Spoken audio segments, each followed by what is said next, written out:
When boy is in town, there ain't no fooling around. Only rulers, maybe don't die tonight. Guess boy just got back to town. Since he been back, fool been riding in the crown. Where the heck boy gone to? You know, when he get back, 'cause something else will end up back too. The boy is back in town. Come out and play, don't get led astray. I'd happily walk into the night to find my ghost wife in a white. The boy's back again.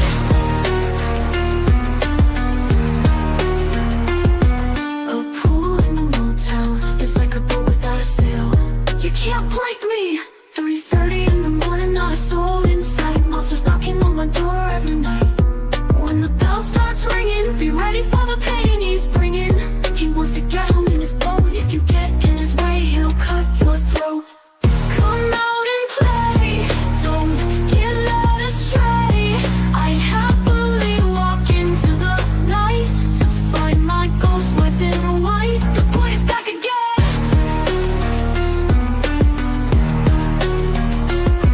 The pool with no motel is like a boat without a sail. You can't break me. 3:30 in the morning, not a soul in sight. Monsters knocking on my door every night. When the bell starts ringing, be ready for the pain he's bringing.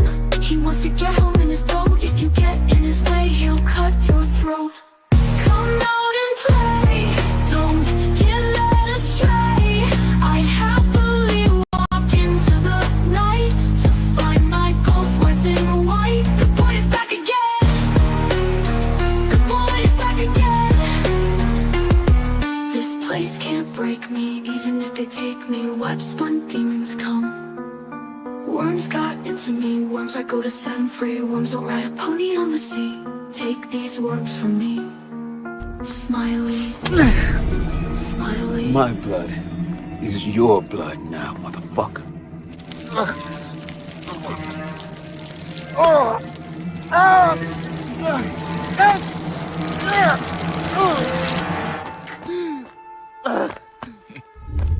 I like this game.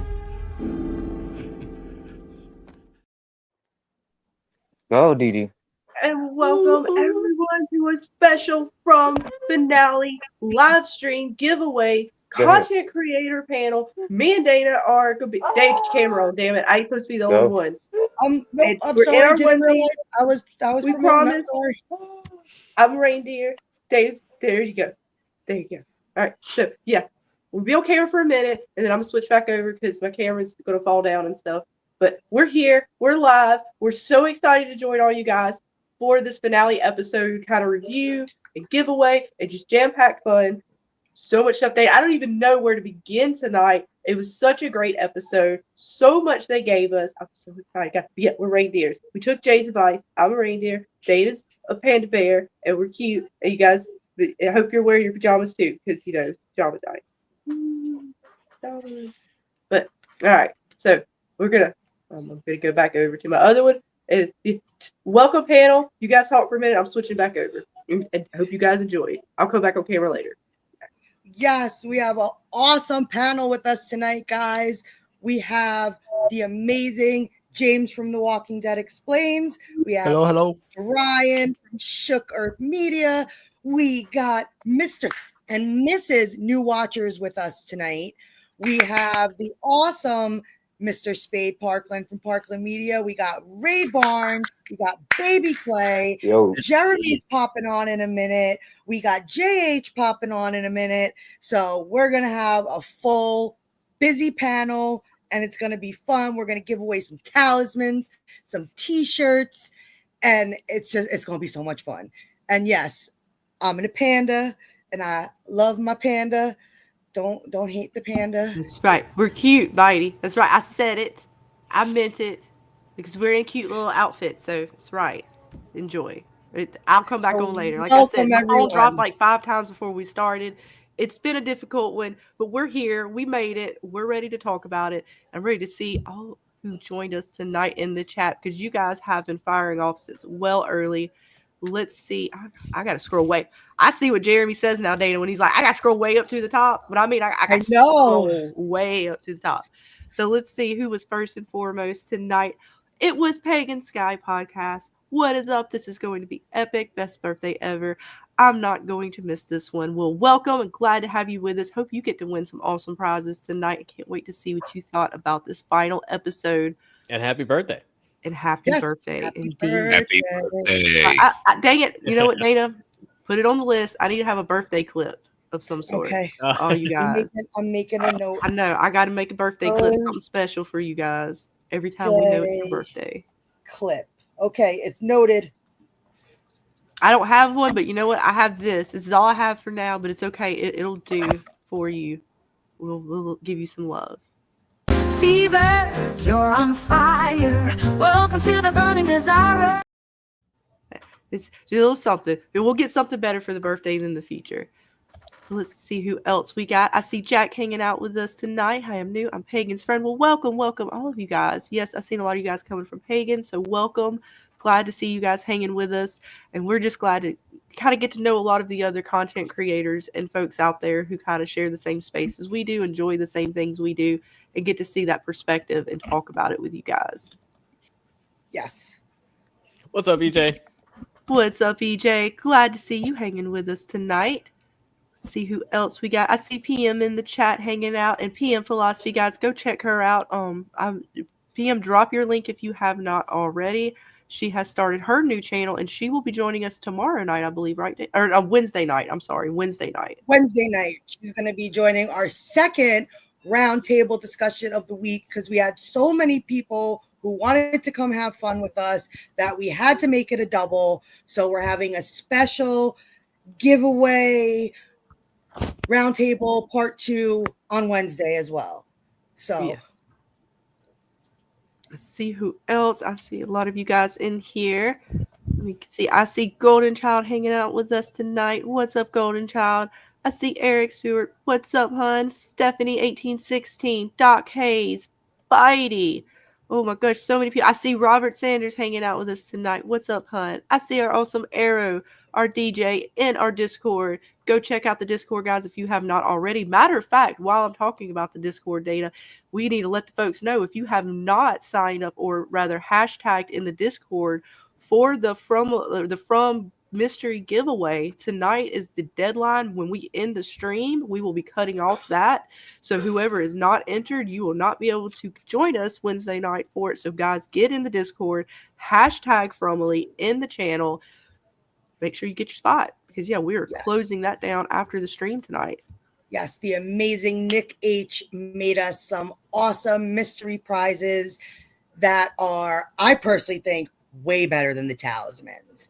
They are awesome, and we will reveal what the prizes are in the Wednesday stream before the giveaway. And let me tell you, they're awesome. Oh, they are. Look, they have been trying to figure it out. I think some folks have figured it out in the Discord, and they're being hush-hush about it. So there is an image in the Discord. If you want to know what the mystery prizes are, it's not that hard to find. I guarantee you, if you look anywhere, you will find it. It's not that hard. If I give anything away, you'll find it too easily. But I know at least, let's see, 9 people. Well, I know Dulcinea found it. Vic found it. So well, the 9 people, there's at least 9 people who should have seen it. I know from what I've seen in the Discord, at least 9 people should have seen it if they looked where they have been. That's all I'm going to say. But yeah, so you guys cannot wait for that. See, we got Jackson hanging out with us tonight. We got Meow Row Growl hanging out with us tonight. What's up, hun? I see Gina hanging out with us tonight. Let's see. Let me keep scrolling through. I see Wild Majorum hanging out with us tonight. Let's see who else we got. Oh, so many people. You guys are talking up in here. Tell everybody hellos and welcomes. I see Amy Cinnamon Sweets hanging out with us tonight. Welcome, hun. Hope you enjoyed the episode as much as I did. Truly, this was an awesome episode. All right, let's see. I know I probably missed some folks. I see Ray Barnes, Baby Clay. Baby Clay hanging out with us in chat and on panel, and I believe Ray Barnes as well will be joining us on panel. He's here. Oh, he's here. Oh, that's right. He's here. See, I'm sorry. You stuck on. I didn't. I just Right here. There you are. He's here on panel too, guys. Oh, sorry. Got so much going on. I'm not even gonna lie. My brain's a little crazy tonight, but we're gonna make it. I see who's in my room hanging out with us tonight. What's up, hon? That felt weird to say. It was good. That's a great name. Who's in my room? What's up, Mystic? Mystic Tuber. Glad to see you hanging with us, hon. One of our friends, D&D.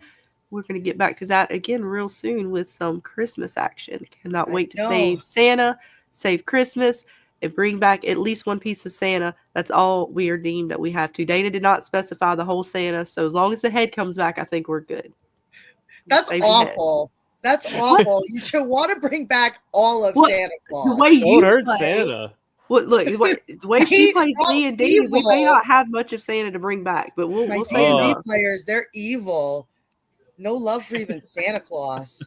You should see her world she created. It's not exactly cuddles. He just wants to give you presents. Come on. Why you got to be decapitating him? I'm not trying to decapitate him. Krampus you, is the one Brian. that's Thank got you. him. Like, Thank it's not you. me. I'm just trying to save him, but whatever's left is what we'll have to save when we get to him. If Krampus She's does the something, group I can't. leader. So, like, imagine Santa No, has I didn't. no Look, chance. Jim was supposed to be the leader. And I ended up becoming leader. I didn't ask for it. I just had to fill a role. I don't even know how to play D&D, Dana. Why y'all? First of all, why did y'all give me leader position when I've never played D&D? There you go. See, there you go. There you go. I'm Poor on kids. Team Santa for sure. Poor kids. No I chance. see the man in black hanging out with us, gothic chick hanging out with us, a Chromonacle. All you guys, I don't know. There's so many of you guys. I know I'll probably miss some of you, but we're gonna And get now ready. he's got everybody fired up. I know. See KC, Droid. Let's see. I'm so sorry, guys. I'm trying to scroll through and make sure I saw Blue hanging out with us tonight as well. A whole bunch of you guys are hanging out. So welcome everyone. But I think we are going to get ready to dive into this because we got some goodies to give you guys, and then we got some awesome questions for the panel as well. Yes. So where do we need to begin, Dana? Do you want to start? Oh, wait, actually, I think I missed some things. Let me go way back up. There was a super chat or two I missed. I see our awesome Robert Saunders just gifted. There was a some 99 membership. one too I saw from one of you guys. There it is. Pagan sent 99 super chat. Thank you, hun. Welcome and thank you for that. We're gonna give you some more fever. It's your birthday. We're having a good time in here. Here you go. You get the full one this time. Welcome to the fever dream. Fever, you're on fire. Welcome to the burning desire. I said fever. Join the party. We're burning all through the night. Thank you again, hun, for the 99 cents. Much appreciated. And I do see that Robert Sanders has gifted 5 memberships. Oh my gosh, I gotta scroll all the way down to it. I'm gonna get there. Thank you, Robert. It's way down there, Robert. Oh my goodness. Wait, there it is. I almost found it. Oh, there it is. Thank you, Robert, for the $5 gifted memberships. Let's see who Shout got out, them. Robert. I'm Yes, telling you. Robert's awesome. If you want to talk to somebody who's got amazing theories and has been cooking since season 1 from Just the Chat, Robert has some awesome stuff. And we're going to be doing a special from Christmas kind of discussion with him because he broke down the Christmas Carol and like fit it into From, and it is like it's like a Christmas story, and it's so friggin' cool. Hey, I mean, we've got ghosts from Christmas past and future now. So. Yup, it's crazy. Easy fit. Yeah. Let's see who was lucky and got some gifted memberships from the awesome Robert Sanders. I see Andy is a new Fever member. Nisha is a new Fever member. Blue is a new Fever member. The Chromonacle is a new Fever member. And Ant is a new Fever member. Welcome, guys. There are some emojis in there for you guys to have fun with. And thank you again, Robert, for the gifted memberships. Definitely going to give you some fever as well. Welcome to the fever dream.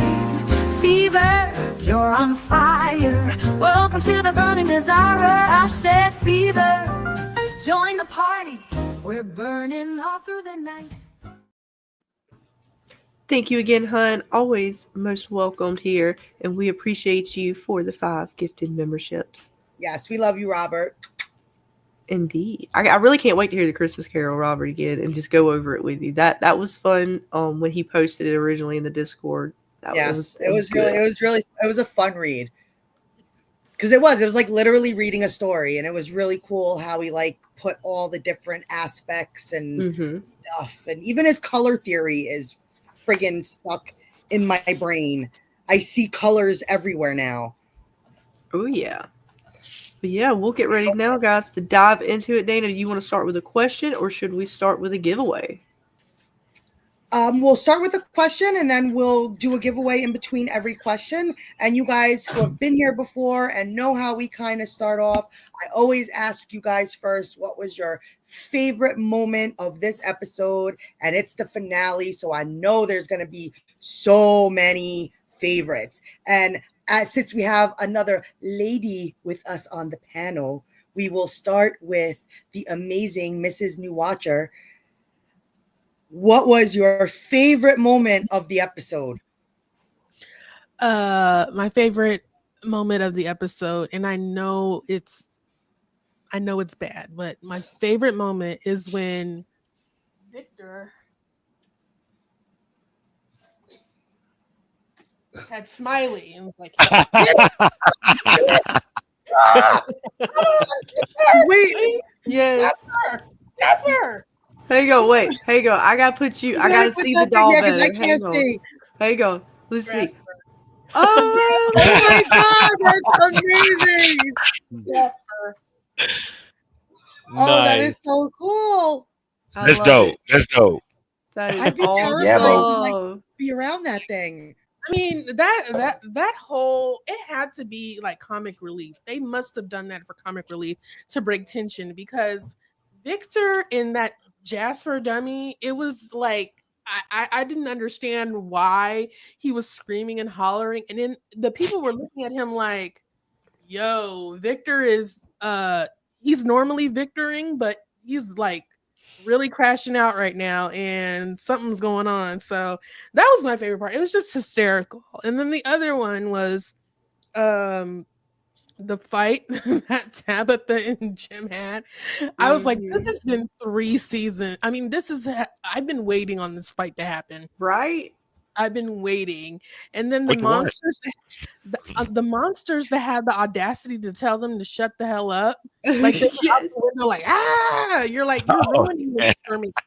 So those were my 2 favorite. I know they're just completely asinine, but they just really cracked me up with this. I mean, it was so good. And then the third, I have so many. Okay. So the first episode where Mrs. Chin was being tortured, and you get this close up of Harold Perrineau's face, like trying to be like, I mean, what can you say to somebody who's being tortured to death in front of you? But it's like, you're so strong, you're so strong. I mean, the acting is just like chef's kiss. I can go on, I can keep going, but just that, I think that ripped all of our hearts out. Yeah. Seeing that moment and knowing what she was in for. Oh my God. Yeah, I still think about that to this day. I paced we around didn't the house see it 5 minutes afterwards. I mean, we didn't see, but we saw enough. Yeah. Saw enough. Yeah. Unfortunately, that was a heartbreaker. That was a heartbreaker. Our poor Miss Tian Chen. Yep. Nope, those are some good picks. Those are some good picks. And I think I was informed that I accidentally sent out the wrong questions. So I apologize if anybody got the wrong questions that I sent. I didn't realize that, last week was considered the finale too. So when I sent out the Word document, I think I sent out last week's questions, but we can still kind of switch them over just a little bit. So I apologize for any confusion to any of my panel guests that might have happened due to my mistake. It happens. Look, man, we told the, we're not exactly professional here. We're trying to do best So we I can. apologize, but the questions are going to be pretty straightforward, and I think we've all watched the finale enough at this point, between you guys making all your videos and sharing your thoughts, that I'm not throwing any curveballs or anything, but great moments. What about you, Mr. New Watcher? What was your favorite moment of the episode? I'm gonna go with something a little bit more serious. I wouldn't say that it was my favorite, but it had me thinking long about it, which was that whole scene with Sarah and Elgin and her deciding that she was going to allow herself, who's already been compromised throughout the season, to take the burden of getting that information from Elgin. But in particular, the thing that had me really going, and we're gonna get in this deep tomorrow when we do our thing tomorrow, is here you have Elgin, and I know he's kidnapped someone, and I know it's bad. So follow me, y'all. I know it's bad, but you had Sarah who killed 4 people, no consequences really. You have Fatima who kills someone, and Boyd hides her, gives her a pass. And now you have our friend Elgin. Now I know he's wrong, y'all, for kidnapping someone, but he did not do anything to the level of a Sarah or a Fatima, and he got the worst treatment out of anybody there. So I know it's lots of funny stuff, but that's the thing that really had me thinking long and hard, is how did Elgin get to that point where he was the one that got the brunt and everything when there were people in the town who did far worse. And it also makes you think that would he have gotten that treatment had it been anybody else besides Fatima? Would they have cared enough to do that to him for anybody else? Yeah, and it just goes down the road of how, and we've been saying this for a long time, that there's going to be a huge divide in this town, because the behavior that we saw Boyd put on and compromising the people in the town that have that moral compass. You implicated Donna, you implicated Kenny because he's the deputy, and now Boyd has done what he's done, and the only reasonable person that was in the room was Officer Acosta. And what is it going to look like in season 4 when people see what they did to Elgin? They find out why they did it. How are those people who are supposed to be that moral compass in the town going to lead moving forward? And I think it's going to be a huge divide. You've been saying that for a while now, even in some of our past panels. Like, you've been saying there's gonna be this big divide between Boyd and so you've been on that path for a while. And yeah, I agree with that. Like, this almost kind of, even though Boyd wasn't the one who did it, he did enough. Exactly. He didn't have to be the one to take out Elgin's eyeball. Like, it's already enough. And I think that his feelings for Fatima kind of took over, because I don't think he would have done that for anybody else. I didn't even understand his feelings for Fatima like that. Like, I've never seen them interact, or, I mean, I guess he is his son's wife, but I don't know. I just seemed like that was just a weird reach to me. And maybe, I don't know. I just felt like it just was kind of out of nowhere. Yeah, it was Boyd definitely lost it, man. And it's going to be crazy. It is. It's going to be very interesting to see what happens next season. And welcome, Mr. Speed. We haven't had you in a while. How you doing? How's it going? What was your favorite moment from the episode? Well, what's going on, Dana? And also, hello, Scarlett. Thank you all for inviting me back to the Fever Dream Party. Excited to be here. So I got a 1.5 as far as my favorite thing, and it's got to be a 1.5 because it's like a 2-parter.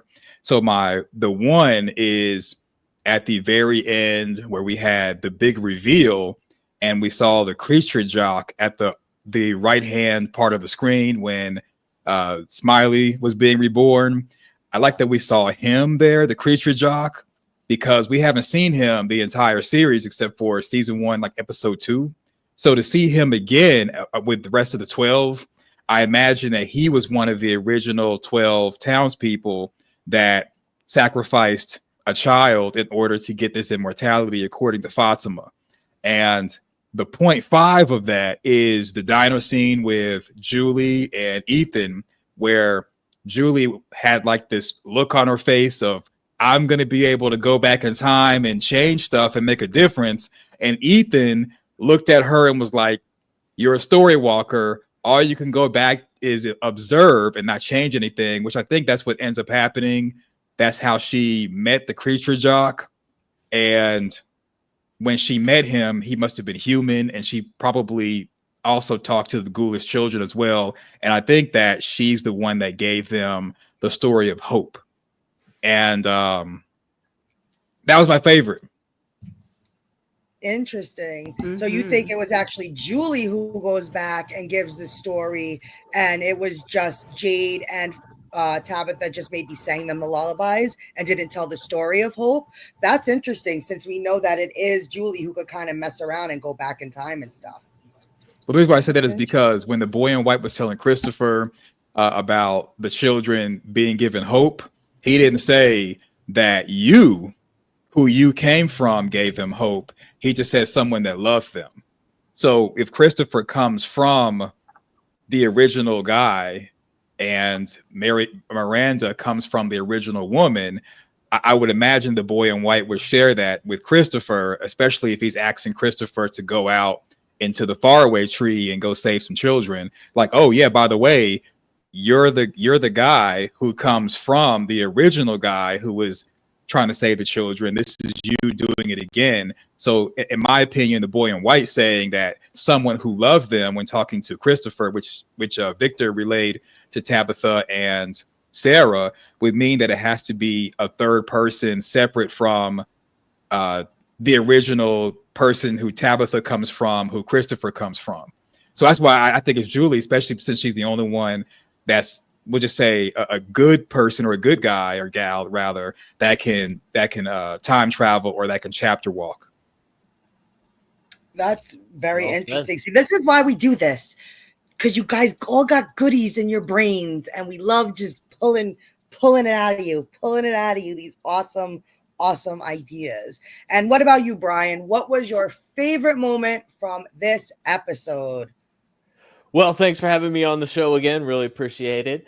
But yeah, my favorite scene from this week, I think I would have to pick, other than the big revelations at the end and the awesome cliffhanger, like all that's probably the best part. But one little scene that I really pointed to as one of my favorites was the scene with Father Khatri and Boyd, his kind of like inner monologue about the terrible decision he was about to make, and pointing out the hypocrisy that new watchers down below me did point out that, you know, Fatima and other people have done worse things. Sarah did worse things, and yet we treated them differently than we're about to treat Elgin. And I fully agree about the setting up the division and undermining Boyd's authority in the town.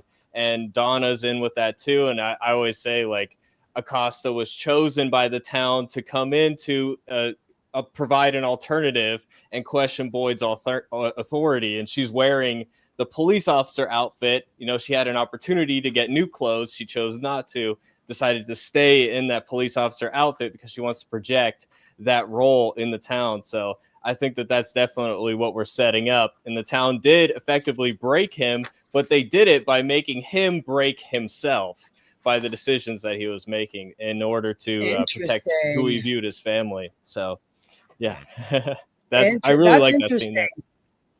I like that he kind of broke himself. That's good. Yeah. Going off what you said, it just makes me wonder, where the hell does Boyd go from here? Where does he go? You know, with what he did, because how can you look at anybody in that town and have any type of voice anymore? Right. Yeah, you're not going to have any trust that he's there to protect you. If you do one thing, like Elgin was acting out of benevolence in a way. I mean, yes, he went too far in kidnapping somebody, but he was trying to do the right thing, right? And he didn't actually kill anybody. And here we have characters inflicting violence upon him, and now he's blind in one eye. He's lost an eye. So he did suffer way more than I think he really deserved based on what he did. So, and there are other ways out of that situation also. I mean, it didn't even end up saving anything because Fatima still had the baby, you know, nothing, she didn't get hurt really. So it didn't even really have any positive effect, so it was all for No, you nothing. guys are right. And the panel's just starting and you guys are cooking. I love it. And what about you, Mr. James? What was your favorite moment of the episode? I just want to say hey everybody, and in the chat that said hello, just hey to Vic and everybody that said hello. I guess overall the episode was just great. So I loved every scene. The Henry and Victor stuff, to me was emotionally a great scene. Just it hit me a little more personally. But like they were saying, the Boyd Elgin scenes. And I like the Julie stuff, though, the Julie and Ethan stuff, too. And Spade, laid out a great theory, because I actually been taking notes and I was putting together like, a bunch of From theory, and stuff video. And that's so close to what I was thinking. So that's awesome that he come up with that, and that maybe I'm not just stupid. So sometimes I think, man, I'm going to tell people this theory and they're going to think, man, you're stupid. But so that's cool, and that's a great theory, and I loved the way he laid it out. So I enjoyed the entire episode, and just if I had to name one scene, it would be the Julie stuff, and maybe even the ending where we see, wow, she is a story walker. Look at the potential, and look at all the things that this can answer. I know we're going to get so much in season 4. I'm super, super, super excited about what season 4 is going to kind of give us. And so awesome. This is so awesome. And welcome, JH. You snuck in on us over there. Welcome to the panel. Hello. Thank you so much. But what about you, Mr. JH? What was your favorite moment of this finale? I guess I should have wore yellow today. Did I not say that? I was like, watch, he's gonna come in this yellow man suit. It's on back order. Jim getting his throat snatched. Jim don't listen for nothing. That girl said, let's go, let's run. Jim don't ever listen. He want to stay when he ain't supposed to stay. At any other time, Jim gone. He always out the door. And the one time when he was supposed to be out the door, he want to actually hang around. Good job, Jim. I promised Scarlett that, because everybody knows that I'm not a Jim fan. I have not liked him, and I stick by that. He's not my favorite person, but I promised Scarlett that you dipped your toe. Look, he came around at the end of the season, man. He came full circle. The man actually changed his life. He listened to Jade. He listened to Henry. He listened, and then they ripped his fucking throat out. True. Scarlett actually had me feeling bad. I was like, damn it, I was all on board for the hashtag Jim sucks. He can die. I'm not going to be upset. And she made me break all my rules. But I felt bad, man, because I didn't hate Jim. I very strongly disliked his character in the way that he talked to a lot of people. Particularly, my biggest gripe with him was how he worked with Jade. And then we saw him finally work with Jade. They figured out the melody. They started to figure shit out. And then he gets throat ripped out. I'm like, damn it, you finally did what I needed you to do, which was work with Jade. He still had a little resistance there, but overall, he listened to Tabitha. He came around. That's fucked up. I'm hoping that they're fucking with us and he's not really dead and he's in like some kind of weird dream shit and he's gonna wake up. We're gonna come back season 4 and he's like on the ground having a seizure like everybody else, but no, he's dead. I know he's dead. Look, it's wishful thinking here. I felt bad, man. I was like, damn. I gotta put him on our rest in peace Frummies. He's paying the price. Frummies. So he's gonna be one of our most memorable deaths. Definitely. Next to the cow and Tien Chin. Nikki. You can't ask for a better death as an actor than that. Like, that was brutal. Top tier. End of the season finale. It was because he's been with us from season 1. Brutal. So, that was brutal. That was brutal. And what about you, Mr. Baby Clay? I know we talk. We So we talk. We on the same page. Would you like to tell everybody else what your thoughts are and what your favorite moment was.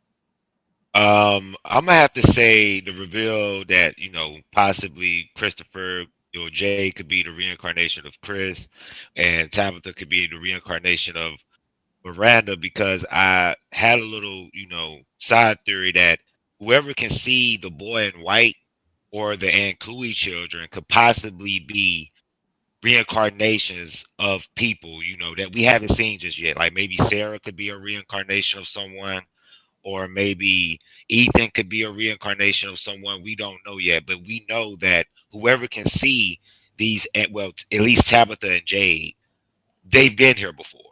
So I wonder, that creates the question of, has anyone else been reincarnated, like Sarah, Ethan?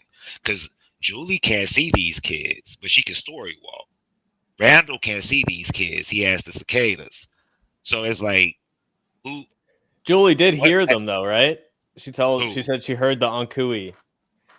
Oh yeah, that's right. When she was going through the tunnels, she heard them. But I think in the first, I'm referencing I off the think first she season, heard she them could when see they them. were alive, though. I don't think they were spirits or whatever they are now. Oh, I think that was Yeah, yeah, that was like when they yeah. were first being turned into yeah, whatever or I think taken. that was like the big moment where whatever happened to them happened.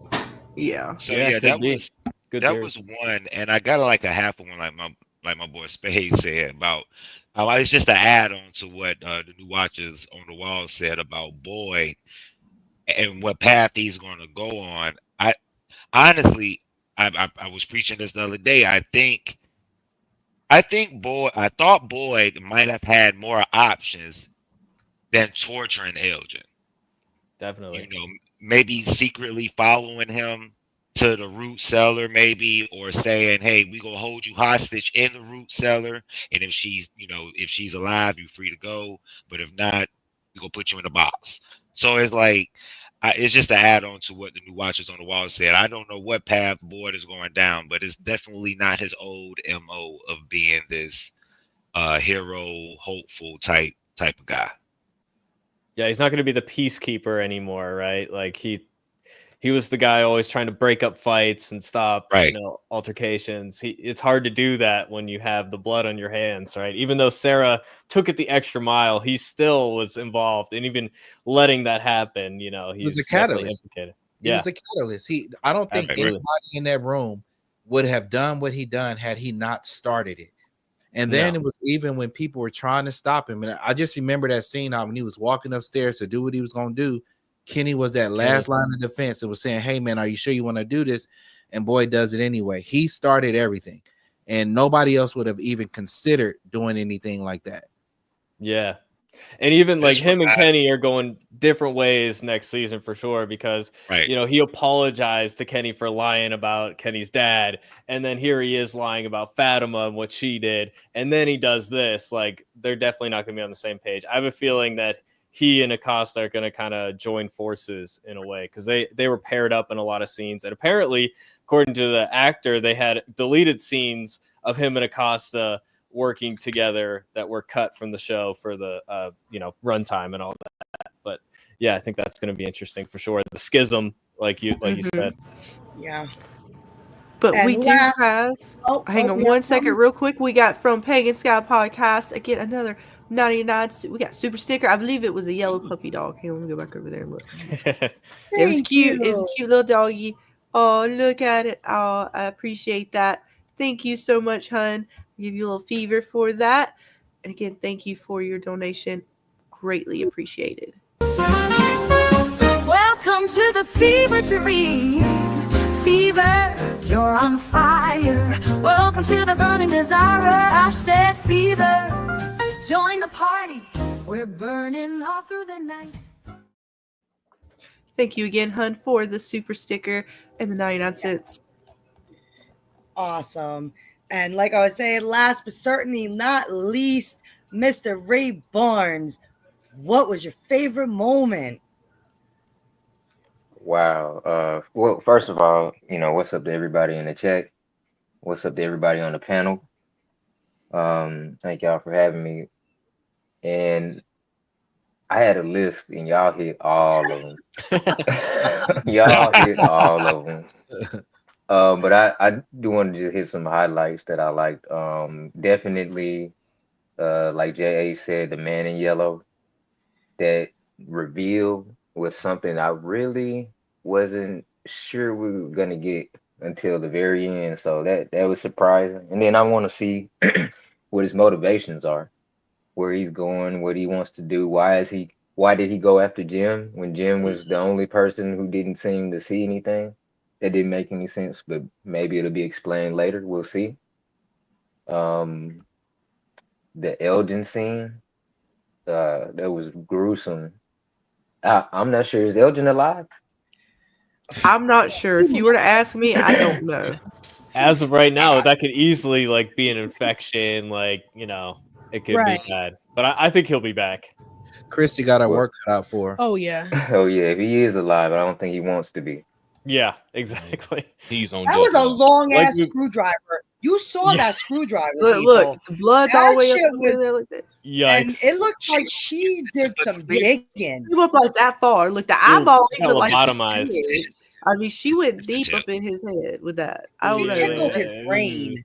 Like Yikes. she, That's yeah. Like look at him. He is just. I don't know, folks. Yeah. I mean, I like don't think Randall and Chris- them always say, like, there are worse Skills things nor than dying. equipment. It's permanent damage. Yeah. With the he's same not shirt on he gonna had be on the in same. season 2. My MVP right there, Yes, Sarah. yeah. If I Crazy. know, Sarah wasn't playing. She was MVP though, for real. MVP. But if Yeah, I was she judging, I would have definitely- started singing as soon as Boyd came in there. As soon as he came in there with that bag, I'm like, all right, she in the cellar, dog. Yeah. We ain't even got to do I can Yeah, see yeah, you Right? yeah. Right Yeah, now, he got what's in the bag? We're good. Yeah. What? Where We do ain't you even want to doing know? I'll give that. you a But map. once he started taking that stuff out the bag and slamming it on the thing, I'm like, bro, she in the Let me cellar. tell you. Quickly get the hammer. Like, Tell you where her mom Found out real quick. You Tell you got where her paper? grandmama. I'll Yeah. got you a map. Here, Yeah, X marks exactly. the spot. There she is. Exactly. There she is. I would have been like, No, oh, he's this is serious. great. She in a root cellar. Go down, make a left at the tree, and it's a root cellar right there. Boom. There you go. Mhm. You know what? And move that closet out the way. Matter of fact, I'll walk you down there. Come on, let's go. Yeah. I'll We show gonna you move- exactly Yeah, how like- to get there. Ain't no problem. That Yes, sir. right there was when I would have told him where she was. He put Exactly. his hands I have a around my mouth question. like I have a question. said- Why do you think that the kimono lady gave a picture of Boyd's house? What do you think that was about? I don't know if it was a threat or not. It was weird, and I was kind of like taken back from it. Like, oh shit, she taking pictures of people's houses. Like, she know where you live. That was kind of the way I took it. Yeah, well, Elgin took it as this is where you're going to go as soon as we go through with the birth of whatever it was. And obviously, Boyd took it as more of a threat. So I think it's open to interpretation there for sure. And the boat wasn't there, right? Yeah, what does that mean? What does that mean that the boat wasn't there? Maybe this No is the boat. house it is now. And like, obviously, they've been missing for a while. Maybe it's like the property got seized and it got sold and somebody else has it now. Maybe that's what it means. Maybe that's why the boat's not there. I don't know. I was wondering what you guys thought about that. I was kind of thinking, I would say probably the last season or so, I've always been questioning why nobody has tried to get on a boat. Now that they found that large body of water where they've been picking those fruits and vegetables, and this was at the time before all this crazy stuff happened. But I always wondered, would that not be a great tool to try to navigate and see what was going on? Because we don't know if the monsters can swim and all of that kind of stuff. But I think maybe a way that they may be able to get some more information or escape would be to get on some type of boat. And maybe that's why it wasn't in a picture, not to give him any extra ideas. But, you know, Boyd was supposed to have a boat, Mr. Fish and Lowe's, you know, he was getting ready to be a sailor and all of that kind of stuff. I would love to see somebody try to use a body of water to try to go somewhere, because we saw that lighthouse. Generally speaking, lighthouses are around a body of water, right? And I know this is Fromville and things could change, but I would like to see somebody try to utilize that body of water. Yeah, it's gonna be like Lost building a raft. That's And what they I'm got saying.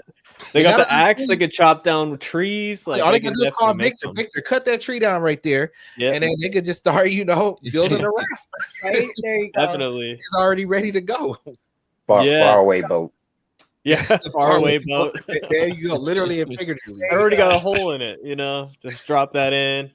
You don't even gotta make a real boat. Awesome first question, but I think the chat is ready for a round of a giveaway. So maybe we'll do our first giveaway.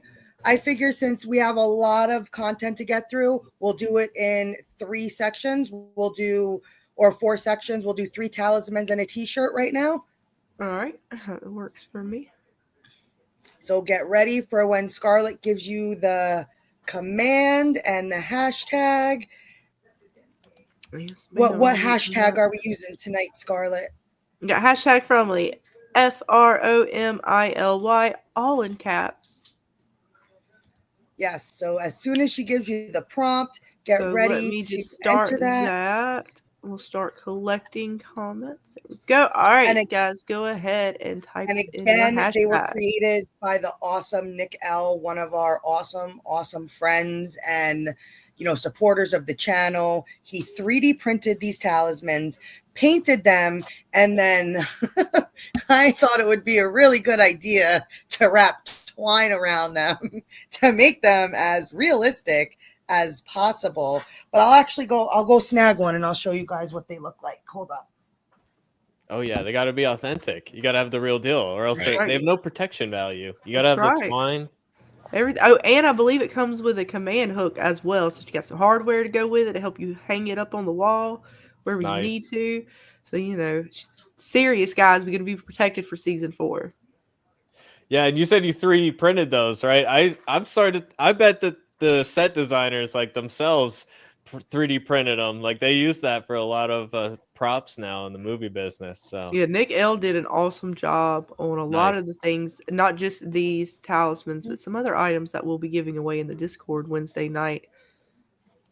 Yeah, I should print one of those and hang it next to my door. I got to protect, got to keep the monsters away. Hang on one second. There you go. And let me get you on. There you go. Love it. Put my aren't they cool? My kids and they're all different sizes. They're different.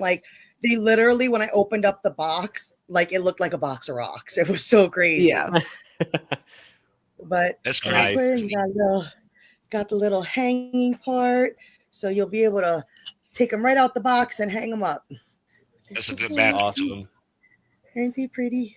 It's an ornament for Christmas. He hand painted them. He did. Each and every one of them. So thank you to the amazing dedication for making these. They're really cool. One of a kind, or however many there are of a kind. Well, they're all different too, I think, right? Yeah, they're all different shapes, sizes. Awesome. No one talisman looks like the other. It looked like a full box of different talismans.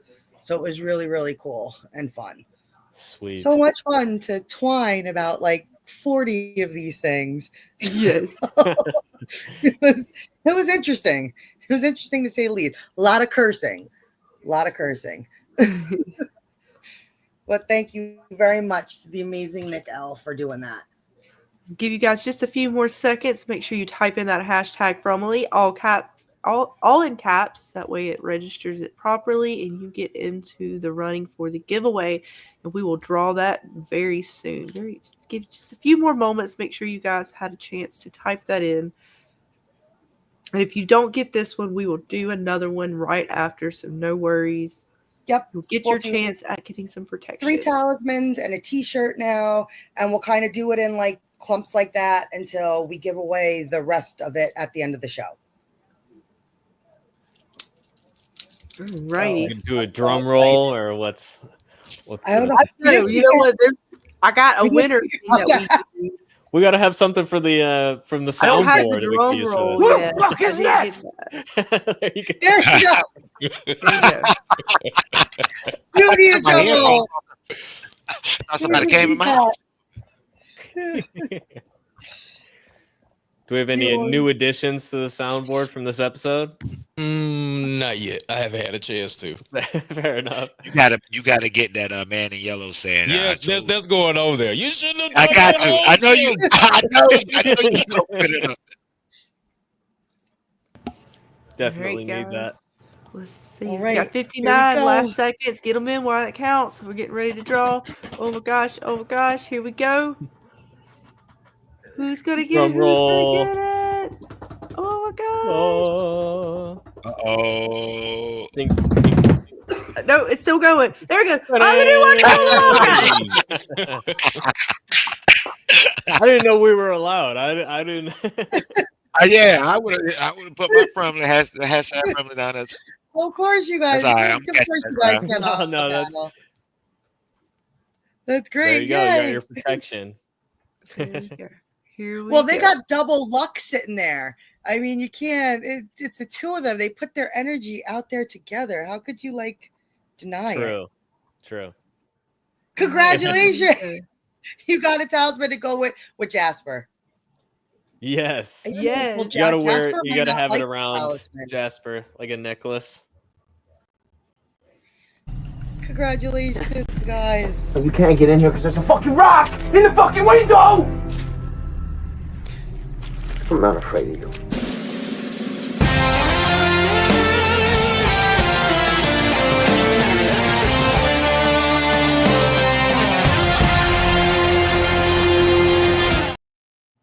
Nice. I love Nice, that clip. We're gonna do it again. So go ahead and keep hashtagging. I You think guys if are I muted. press- There you go. It was Jasper, Yeah, man. He got that good mojo, baby. Got that good mojo. Yeah. I don't know what Victor was Chris. talking about. Jasper talks to us. Yeah, I know, plenty. right? Jasper being here talking it up. We gotta ask him And, his opinion on the episode. Just like It last sucks 'cause I night, wasn't as we in said it. on Jeremy's channel, all you have to do for any of the winners, just reach out to me in the Discord, in Scarlett's Discord, in my Discord, or in Jeremy's Discord. I'm in JH's Discord. You can find me everywhere. So just reach out to me and send me your name and address, and I will box up that talisman. And for all the t-shirt winners, just make sure you let me know the size you want, because I'm getting the shirts printed to your size. So that's it, and you'll be good to go. The shirts are going to take a little longer because I'm ordering them all in one big batch, and then they have to be printed and sent to me, and then I will get those out. But the talismans I should be able to get out to everybody by next week. Oh, and I'm sorry, we totally forgot too. Did you want to mention about shipping, as far as? Oh, yes. I'm sorry. If anybody overseas is entering the giveaway, I would really appreciate if you had a US address, because I've tried to ship internationally in the past, and either people didn't want to give me their real information, and I get it, I totally understand, but I need a little more information for international shipping, because otherwise stuff gets stuck in customs and I don't even get it back. So it will be lost out there in the ether. So I would prefer a United States address. But if you are overseas and you're willing to kind of divulge a little more information to me, I can certainly work something out with you. It'll get lost in Frumland if she don't get the right information. Yeah, I've had it happen a couple times. We did a couple retype in the giveaways. hashtag. That way we make sure we get everybody in there again. Good. So I restarted the giveaway again. So go ahead and re-hashtag Frumley as it is on the screen, and you will get your chance to win a talisman. So give that a few seconds, guys. Re-enter your hashtag for me, please. That way we make sure the system is good. We don't have any mess-ups for people who are trying to join in. And we'll give that just a few seconds. But yes, guys, thank you And all. while we're for doing joining that, the birthday girl has a request. What You we know, got? they like to abuse my soundboard. I just want to let y'all know, the Watchers has the same device as me. What, you talking about your soundboard? Yeah. How you know? We're here to pray. I may have been looking elsewhere on your video. He said I was spying. Sneak watcher. Look, I ain't mad at it. I ain't mad at it. And we got some stuff from the chat too. I'm going to read some of your comments while we're waiting on that, while you guys are hashtagging. Luke Starkillis says, could the man in yellow be the husband of Kimono Lady? and now they stuck in a battle of good and evil. Could the kimono lady be good? And yeah, it's interesting. She's sort of giving birth to these creatures now, or the parents of the children now turned monsters. I mean, it's possible. I mean, we don't know too much about Komodo Lady, what her deal is, or the man in yellow. I kind of wondered if she was like the mother to them in a sense, and the man in yellow was like the father to them. But again, her role is still very mysterious. What do you guys think? Is she like mama and he's like daddy? I don't know. I never thought about that, but I don't know about the kimono lady being good. I don't know.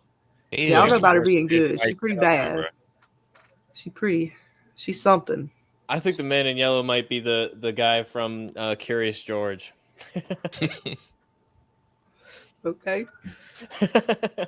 You know the guy wearing yellow? He's wearing yellow in that? Yep. He just I needs know that you're big talking hat. about. That big hat. Big hat. He's just missing the hat. Yeah, exactly. He dropped it somewhere. It's, who knows? It's somewhere in Fromville. God knows Right. where it changes. I know, right? Well, the boy in white is a daywalker, and the man in yellow is a daywalker, and the monsters aren't. I think they're all three separate things, and I think I've mentioned it before. It's either different factions or entities against each other or playing a game. I don't know. And there's got to be different places too, right? Because didn't Martin in the cave mention that the town was his least favorite place or something like that? Mm-hmm. Yeah. One of the he kind of Insinuated that. insinuated that there's different parts Mhm. of Fromville. And then even with Yeah. that, I wonder if there's hierarchies, because when the kimono lady went downstairs to take baby Smiley down there, to me, she sat in a very subservient position the whole time, almost as if, she almost looked like she was bowing. And I remember when I initially saw the kimono lady, I thought that she was a monster entity that had great status, but it seemed like when she went down there that she was almost secondary to the rest of the things down there. She was kind of bowed over, kneed over, and kind of watching, what transpired. So I'm definitely curious to see if there is a hierarchy amongst these entities or spirits, things like that. And one other thing I was thinking too, if you notice in the cave when the kimono lady was bringing her baby Smiley, the boy that Julie saw on the first episode when they were trying to escape to Colony House was there too. Was he? But yeah, but if you look at all of the monsters, right? All of their clothes are like 50s style clothes except for him. So my thing is like, okay, so these monsters, they sacrifice their children so they can live forever, making them monsters, right? So that boy doesn't look like he would fit the time period. He's not dressed fitting the time period. I mean, maybe Julie time walk.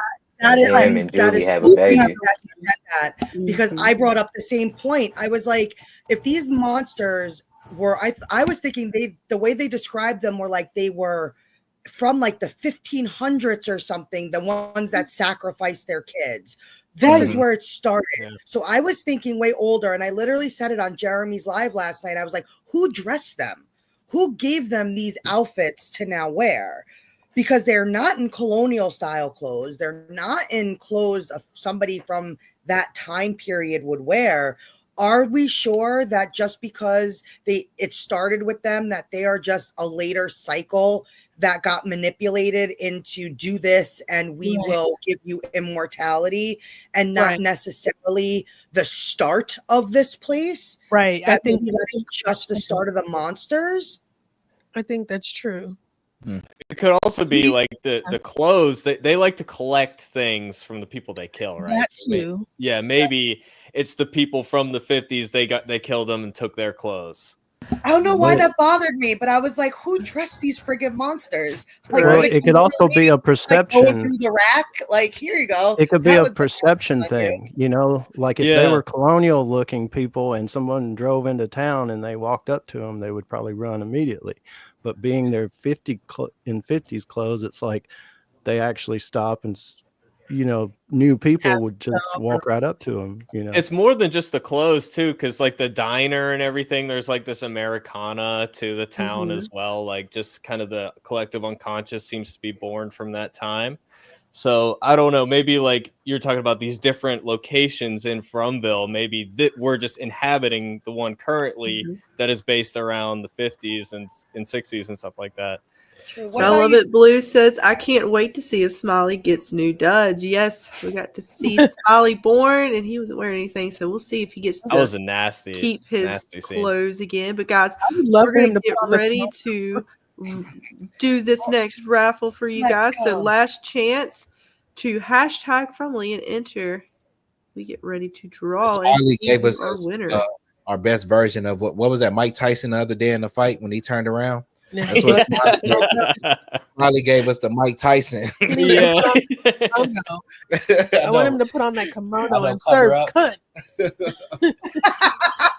Mhm. I love how that was the most memorable moment of that fight was the Yeah. pre-fight interview. Yeah, the pre-fight interview. I love you. Turned around. Mike Tyson ain't no joke, man. Yeah. All Here right, we you go, ready, guys. Scarlett? Yes, ma'am. Here we go.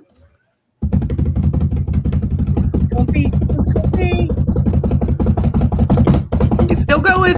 Is it gonna stop? I don't know. Casey is the winner. Congratulations. You are the lucky winner. And hang on, where did it go? Here it is. My blood is your blood now, motherfucker.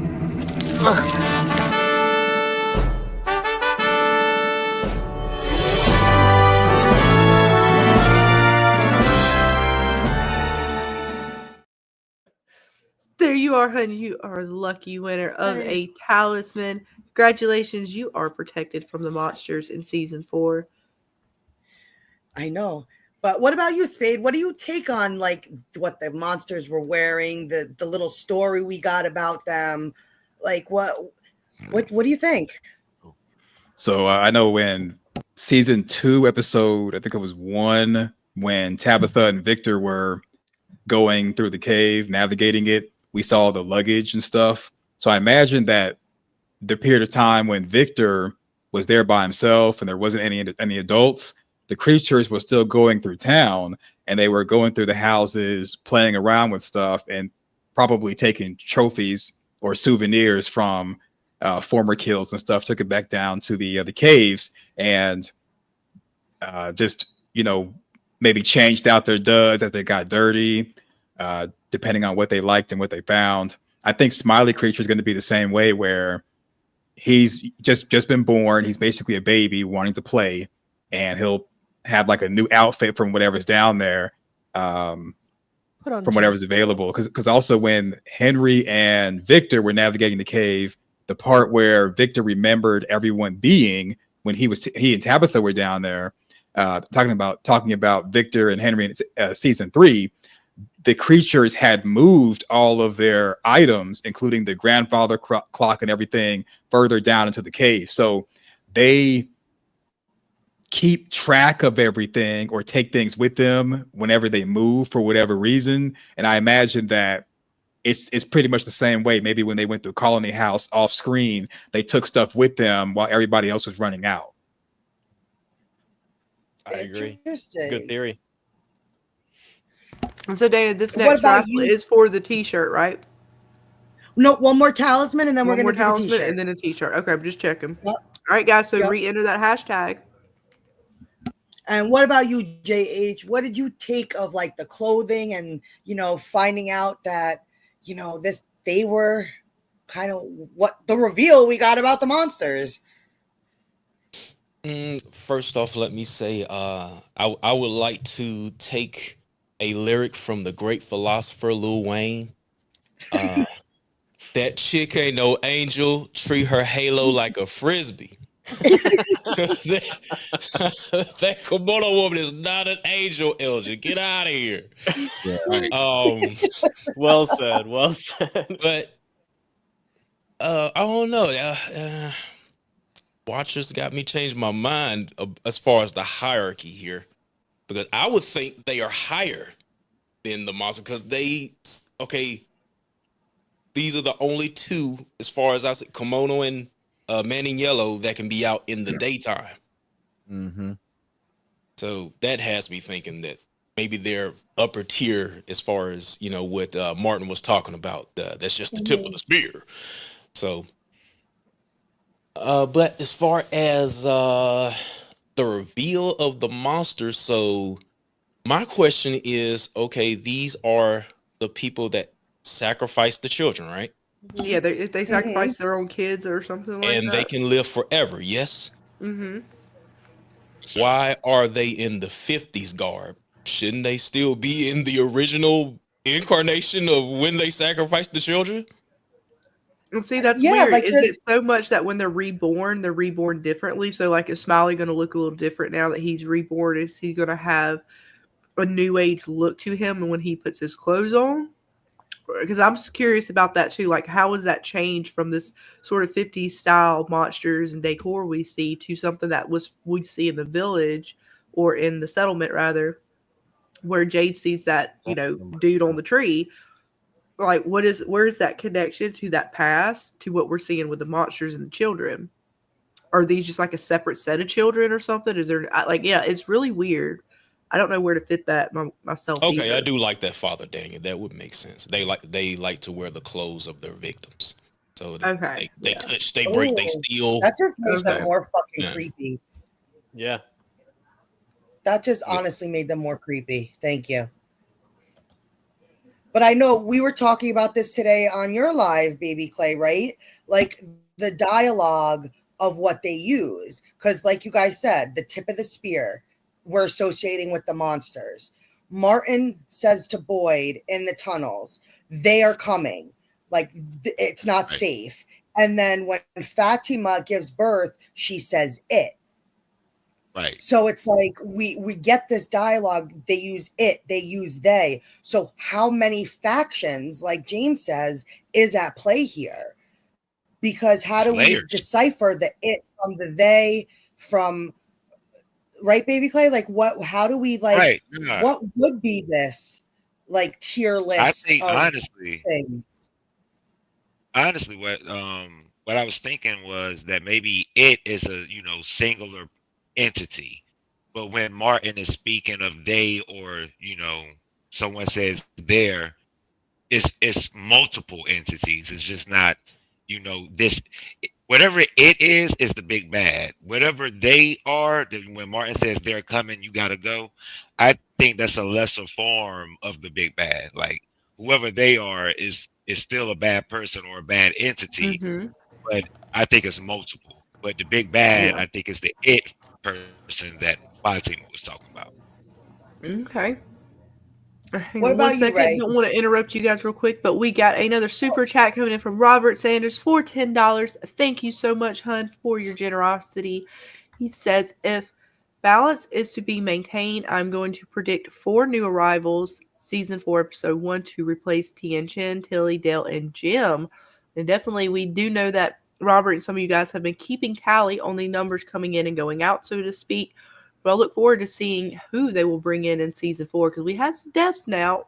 They got to maintain that balance. So far, they had maintained a balance, I think, all the way through the seasons of keeping sort of the same kind of number of people in town. So, yeah, Well, the we'll balance see where is that all out of goes. whack now. It's with the end of the pretty out of episode, whack. so So I we'll don't know see. that it's going to be like 1 for 1 anymore. We'll have to wait and see. Everything is Yeah. changing, and I don't know, man. I'm thankful for that renewal. I know, That right? renewal, I cannot wait. But thank you again, Robert Sanders, as always, for your gracious $10 super chat. Your generosity is always welcomed here. And we're going to play a little something for you, as always. Welcome to the fever dream. Fever, you're on fire. Welcome to the burning desire. I said fever. Join the party. We're burning all through the night. Thank you again, hun. You rock. We love you. And we're going to get ready to give some of you guys in the chat something as well. I think we are ready to do this next one. What do you think, Dana? Yep, third talisman. Here we go. Let's see who the lucky winner is.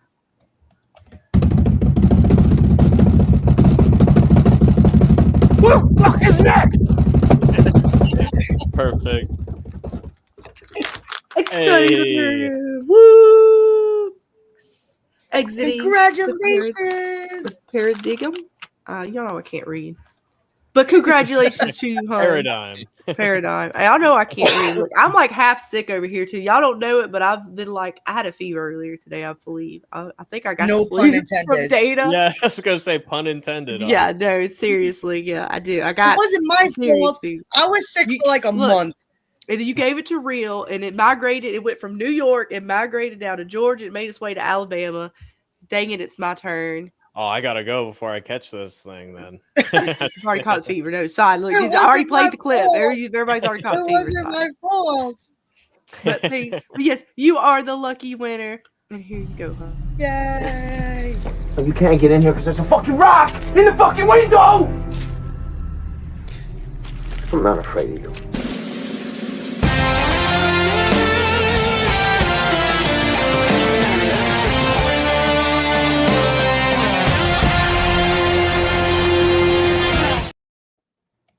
Yes, congratulations to Right. you, hun. Tell him, You are Randall. now Rock protected. in window. Let's see. I'm gonna Yay. restart it because It's we're gonna such do a what? good We're gonna do one more clip. T-shirt. We're gonna do a T-shirt Yep, we'll next. do one more T-shirt in this cycle. Okay. Let me And get then that we'll set get back back up. to questions. All right, guys. So go ahead and re-enter that hashtag from Emily for your chance at a T-shirt this time. And let's see. Do I know I have a picture of those T-shirts. I know it was on the thumbnail, but let me see if I can't get another picture. That way you guys talk and I see, so you can see what the T-shirt looks like again. I'm gonna bring up screenshots in just a minute as well. Let's see what else we got while I'm bringing that up.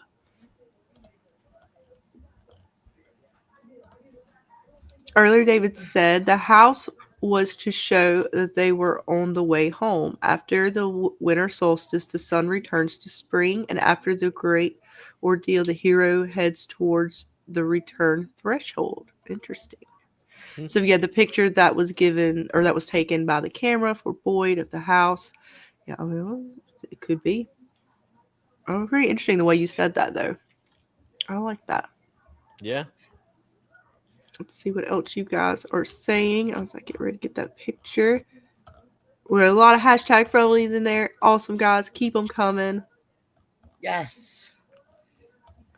And thank you, everybody, again, for coming and hanging out with us and our amazing panel guests that we have come to know and love. And it's thank you guys for like throughout the season coming here on Monday nights and joining Scarlett and I to just delve into a show that we love, that you guys love, and we appreciate you guys for hanging out with us.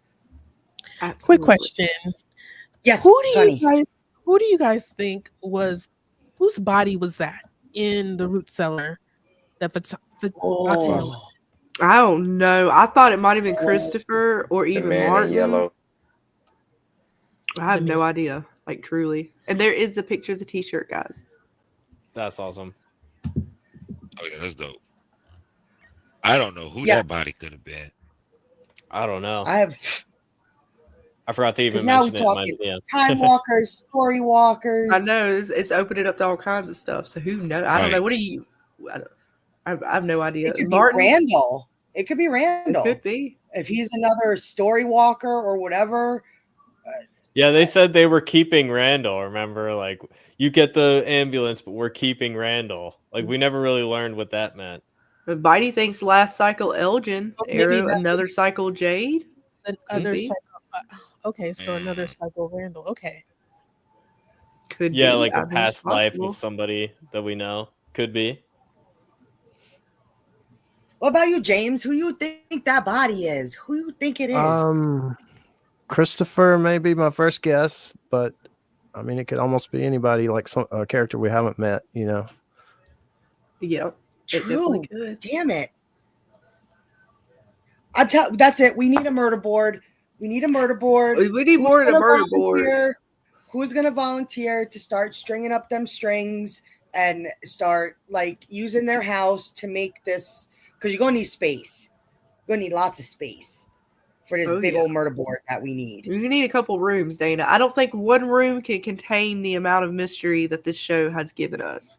Yeah, we need the full conspiracy board with all the strings tying everything together. I'm telling you, it's going to go upstairs. Like, we're going to start one room. It's going to carry over to the next. It's going to be like a 2-story house here, you know. Love it. End up in the basement. We could just write it on the wall like Jim. Yeah. Yeah, that works too. I don't think any of that would work because we would need an extra dimension to actually run the string into. Yeah. It's a pocket dimension. It's a pocket dimension.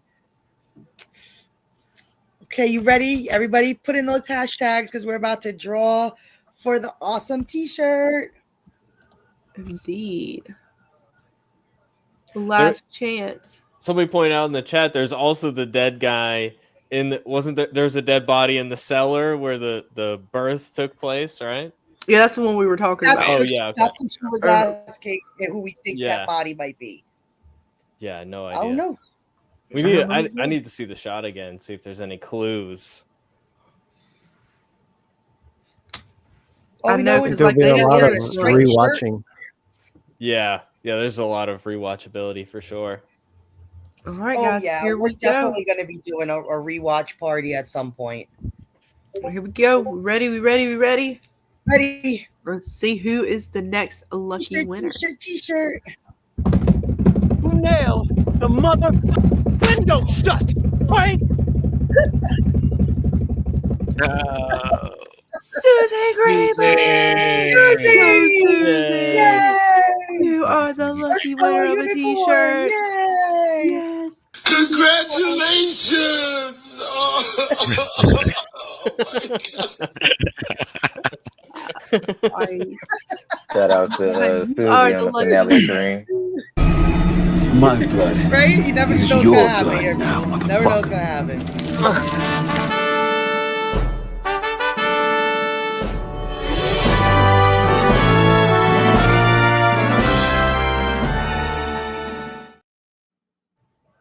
Congratulations, honey. You now can rip. You're from where? There you go. Yes, your unicorn brought you luck, Susie. That's right. She was a unicorn the other night, ladies and gentlemen, in our watch party. She's ready to crash out in that unicorn as form. Jade has intended. Oh God, that's the other thing, Dana. We might want to show that too. Did we want to show the cameo again? Oh, sure. Oh, I forgot all about that. Holy crap, we got so much going on, guys. I did too. Because in honor of you, Susie, and showing up for the watch party as Jade intended for us in our onesie pizza party for the finale. We got this little something that Dana got for you guys, the Fromly, from David Alpay, Jade himself. We're going to play that real quick for you guys. Yes. Hey, you guys, it's David Alpay here. And this is a cameo from Dana Marie Scarlett, Mama Susie, from Mom. I'm assuming that's Mama Susie, who's the from Mom. Send you guys a big thank you to the entire Fromly for being part of this crazy journey for the past 3 years. 4 years? I mean, how long has it taken to get 3 seasons out there to you guys? We don't have a show without you guys. Honestly, from the bottom of my heart, I thank you. We love you guys. Thank you for letting us into your homes, watching our show, enjoying it, talking about it, creating this community around it. You're the best community. You take care of each other. You love each other. It's a caring community. And that is deeply, deeply awesome. Thank you. Now, I know that some of you are having a pajama pizza party viewing party for the season finale tonight. And to those of you, I say, I will be joining you in my PJs, in my onesie, perchance. And it will be a fun, cozy evening, followed by us all pooping our pants in excitement and dare I say, shock and pure sort of, mind-blowing ecstasy isn't the word, but, we're somewhere on that level. Watch the episode and you'll know what I'm talking about. And then we'll tuck each other into bed and it'll be super cozy and sweet. And everybody will have terrible nightmares and then wonder why we decided to do this right before bedtime. What the hell? Why does it have to be on so late at night? Also, We're grown-ups now, so monsters don't scare us, right? Oh, look, a bottle tree. I must go investigate. Bye, guys. Thank you again, and we'll see you in season 4. There you have it, ladies and gentlemen. Love James, it. hold us see in season 4. I cannot wait. So yes, he gave us the idea. We ran with it, and we had to share it all with you guys. Yes. But again, congratulations to you, Susie. You are the lucky winner of an awesome T-shirt. Unicorn gave you luck. It came through. There you go. But yes, we will get back to some screenshots, and then we'll get back to the giveaway again momentarily. Can I say something right quick? Jay said it was gonna be like ecstasy because he knew he was gonna be fucking with Tabitha. Yeah, I'm reading between the lines now, David. I'm reading between the lines. This is right. Yeah. Now the Jim's out of the picture. Hashtag that Jade Jim is the is out daddy. the I was wrong. He's not the stepdad. He is the daddy. He is the dad. Jim the stepdad. You guys stop it. Just stop it. Jim the Stop last it. The dad. man Hell. just died. The man just died. I can't All right. believe y'all have me defending Jim. That The was a man sad way to just go out. died. We hated Jim for so long, and then he finally come around, man. I was so proud of him. I was like, hell yeah, man. And then Teacup, you came through. Jade even told him, Teacup, you did it. You gave us what we needed. And then he kind of didn't make it. It's sad. So this kind of leads us into our next question. We know that with playing this violin and it kind of unlocked the memories, so to speak, of Jade and Tabitha. Do you guys think that this was part of, let's call it the big bad, the entity, whatever you want to call it, their plan, and it unleashed now the man in yellow? And again, lady on the panel, Miss New Watcher, you get first dibs. Do you think that this summoned the man in yellow?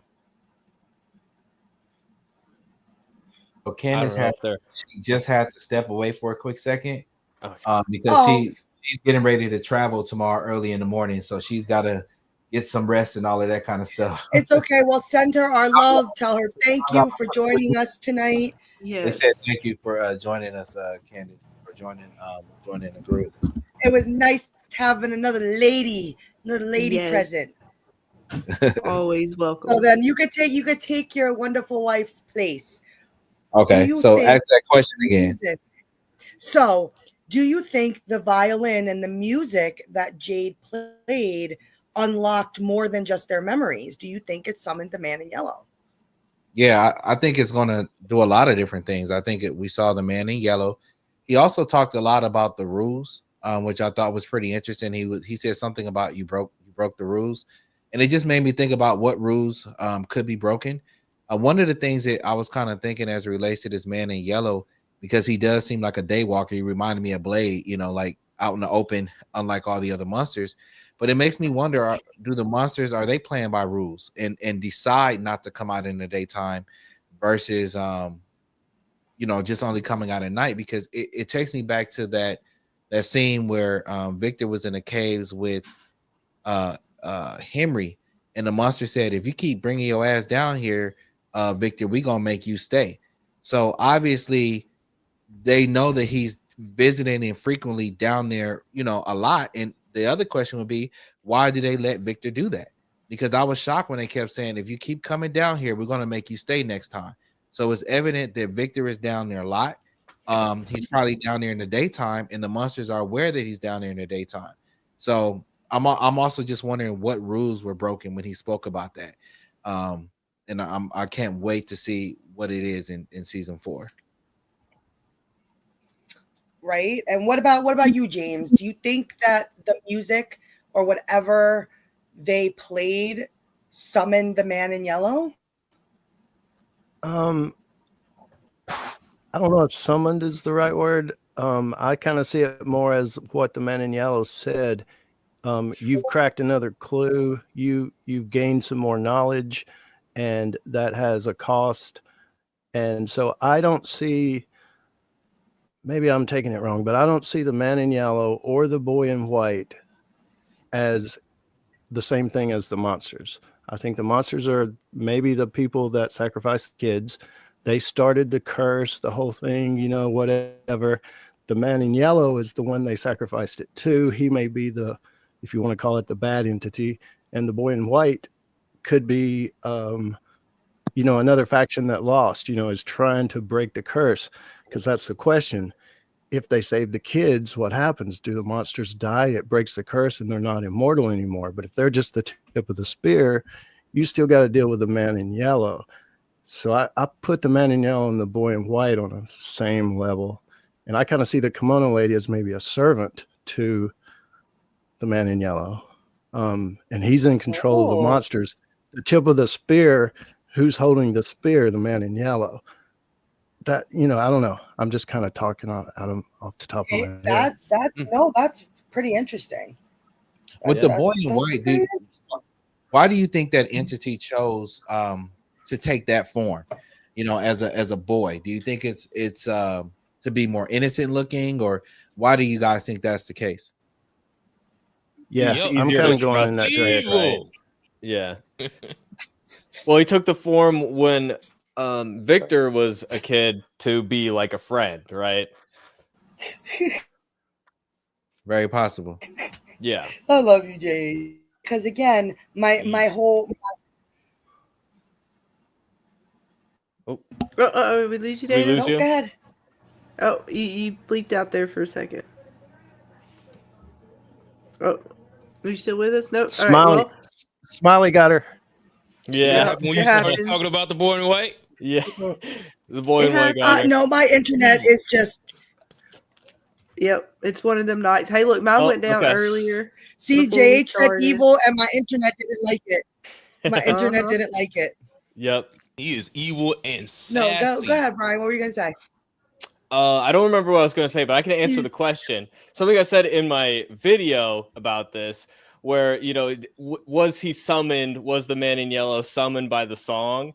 I said, what he said in the scene is, you push too far, and he's the guy who's always pushing back. He's the guy who's on the phone or radio telling Jim, your wife shouldn't have been digging the hole, right? And there's also this idea that like they have this forbidden knowledge now. So I took that as like kind of a biblical allusion, where now we have this origin story of the town and where the monsters came from, and now that's like the forbidden fruit in the Garden of Eden, which the forbidden fruit was on the tree that was the tree of knowledge. So they have this forbidden knowledge, and now that because of that, they're getting kicked out of paradise. And even though it was a hard town to exist in, so it doesn't feel like paradise, but compared to what comes next, it might be. So I don't know that he was necessarily summoned by it, but like he's definitely pushing back against, he has these rules that he set up, or whether he's following the rules or he's the enforcer of the rules, I guess we'd have to wait and see to find out. But yeah, that's my answer to the question. Yeah, exactly. Nice. Yeah, God punished Adam and Eve for the biting into the apple, Mhm. So, and there was even the serpent, you could say the kimono wearing lady was kind of the serpent, and in a way like leading them down this path. So yeah. Giving up some knowledge even. But what do you guys think what did they push too far though? What is it? Well, I don't think they were supposed to figure out the melody. Yeah, I think that there's like this balance in this town of like fear and hope, right? Because the children get sacrificed, that creates the monsters, the people that live forever. But it also created the tree, which the roots represent hope, was the idea, right? So there's this delicate balance. And now that they have this new information, that could lead to potentially them finding out more things, that could lead to them discovering means of escaping or ending their torment or whatever it is. So now that there's this injection of hope, you got to balance it out with a new injection of fear. And now we have a monster in the daytime. You call him a day walker. I like that, the man in yellow, as a response to that, because he's still a monster, right? Because he has that superhuman strength to rip somebody's throat out. So Yeah, particularly with him popping up, with how we see Julie popping up, her being the story walker and trying to attempt to change things along with them. Sort of, it's almost as if they've changed the direction at this point, right? That was like the turning point for them. The previous generations or reincarnations had not been able to figure it out, not remember. That's what we found out in Kui, was to remember. Which they finally figured it out, because that's why he was like, Jay's a hell of a, a musician or whatever, however he said it. So that was definitely the turning point for him in the story, to remember what happened so that they can save the children. We always wondered, like, what is this saving the children thing about? Well, if they're able to eventually figure out how to do the story walking, we still don't fully know how that's going to work. We know what Ethan's kind of told us, but again, we don't know if she is going to be able to change anything, right? Like, we're assuming she can't do that. Yeah, But she might end up causing it to happen by and going that's back part to of why telling he's that story coming of hope, after, right? he like, came after her. He was basically essentially almost it seemed like he was chasing Julie down, and then, Dad tries to stop, and he's like, nope, you got in the way again, Jim. Y'all are playing around too much with stuff y'all aren't supposed to be fucking with. And, I was thinking about it today, and I think Julie was trying to save her father in this scene. Like, I think that might have been her goal, but like Ethan was saying, she can't really actually change anything. So we'll have to see where they go with it. But yeah, he definitely seemed a turning point for the melody, because that was something we all were trying to figure out, what were the numbers in the bottles. And yeah, that was beautiful, because I think it changes everything we thought about what From is. Because we essentially, or I know I did when we were going through it, those were dates. We were measuring those dates up with things, and now knowing they're not dates, it changes everything that we thought about the origin of this place, when it started. Because we were using those dates to say, okay, well, this happened at least this far back, right? Like 1506 or something. I forget what the first number was. But that was how we were sort of almost kind of tracking our theory, saying, okay, well, this kind of happened here, so that was during this time. Well, what was going on during this time in mythologies? It's sort of tracking through things. Well, it changes everything now. This has nothing to do with time. It has to do with the melody. And those melodies are what they told the kids, right? They sang them lullabies, and we get the dates on lullaby the from... tower, the dates on the tower might still be dates, or the numbers. Or they just the melody. Did those numbers they match correlate, up? they match up with the lighthouse numbers. So are they actually right. dates anymore? It could This be is a all different about a song, melody. We right? get the melody from the cicadas, right? They sing us the lullaby. Well, it doesn't necessarily have to tracking be with one that. or the other, right? They could be a melody and it could be dates as well. Like, it could still be both. We don't know. I mean, we don't know. I'm just saying the way they were tracking it, it seemed as if I was on board for all this time thinking they were dates, and now they've spun it up as a melody. And it ties into the fact that the nurse, she constantly is singing a melody, right? Or some sort of lullaby. We get the cicada box. That was a lullaby.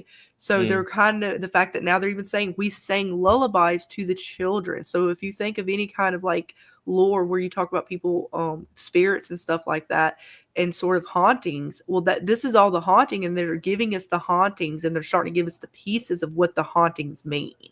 So Right. that lullaby could be directly related to the children. That could be something that was more related to them. That's something that they're remembering. They're trying to get everybody to figure this stuff out. So they're kind of pushing everything on everybody here so they can remember. You got to remember, you got to go back to the beginning, right? That's what the boy in white said. You got to remember, go back to the beginning to figure out the end. So I don't know. If they're doing all this pushing back now, it makes me question, why did they start to make life so hard for people in Fromville? Because if you remember the first seasons, people were living there, they were having a damn good time. Once the talismans were gotten by Boyd, it changed the whole dynamics in the town. We saw it in Colony House. People were having a great time. They were smoking weed, having orgies. Even Fatima, there were times where she mentioned that she really had no intention of like trying to leave. It wasn't until the town made shit hard that people really started trying to focus on changing things and trying to get out. And so the question would be, why would the entities do that? Why would they make life hard in Fromville, which would then force people to start getting more focused on trying to escape? And because I don't think we get to this point of them necessarily playing the musical instruments, even Boyd killing the ballerina and all of that stuff, if they had just let the people like live comfortably and stuff like that. Because when they were content, they weren't trying to do anything. Yeah. And I they have an were, idea well, about prior to that, they weren't content though, right? Boyd is the one that sort of got the town to that point. If it wasn't for Boyd, they wouldn't have the talismans, they wouldn't have had the animals, they wouldn't have had that ability to come together under one roof, so to speak, and sort of plan together. Boyd was the one that seemed to be pushing that direction of let's go figure shit out. And until they, like I said, they kind of got that little lull until that death, right? Until really the catalyst for me for them was when Megan died. It started to change everything. And then we get the, Jade and Tabitha. Now we know those two came into town at the same time for a particular reason. Catalyst, right? That was the start. It was what drove the story. Again, this is a story. They've made us a purpose to know that the story is already written. It was already told. You're going through it. Now, can they change it or not? I don't know. It seems to be changing now. But I think it was already propelled to happen every generation. This is just, again, it's a repetitive cycle. So I don't think the town was necessarily trying to give them a good sense or not, because again, Boyd just happened upon those, right? If he hadn't have found those, they would have still been sort of trying to figure things out in the holes. I mean, they weren't living a very good life prior to Boyd's entry into town. Yeah, so I don't know if they were even looking, and they weren't looking for anything when the town was going after them, right? That was Boyd. Boyd was the catalyst for that. What you talking about? Feel like you talking about when Sting started to kind of go back? Because what was the catalyst that made the ballerina come? I'm trying to remember what made they were going out into the woods. Him and Sarah were out in the woods. They ended up going through the bottle tree. He ended up in the dungeon. Martin manipulated him, or in my opinion, Martin manipulated him into taking the blood, or he gave him the blood, manipulating him into touching the box, and that was the sort of start of the cicadas. Got you. But what made Boyd go into the forest again that time? He was already planning on going, I think.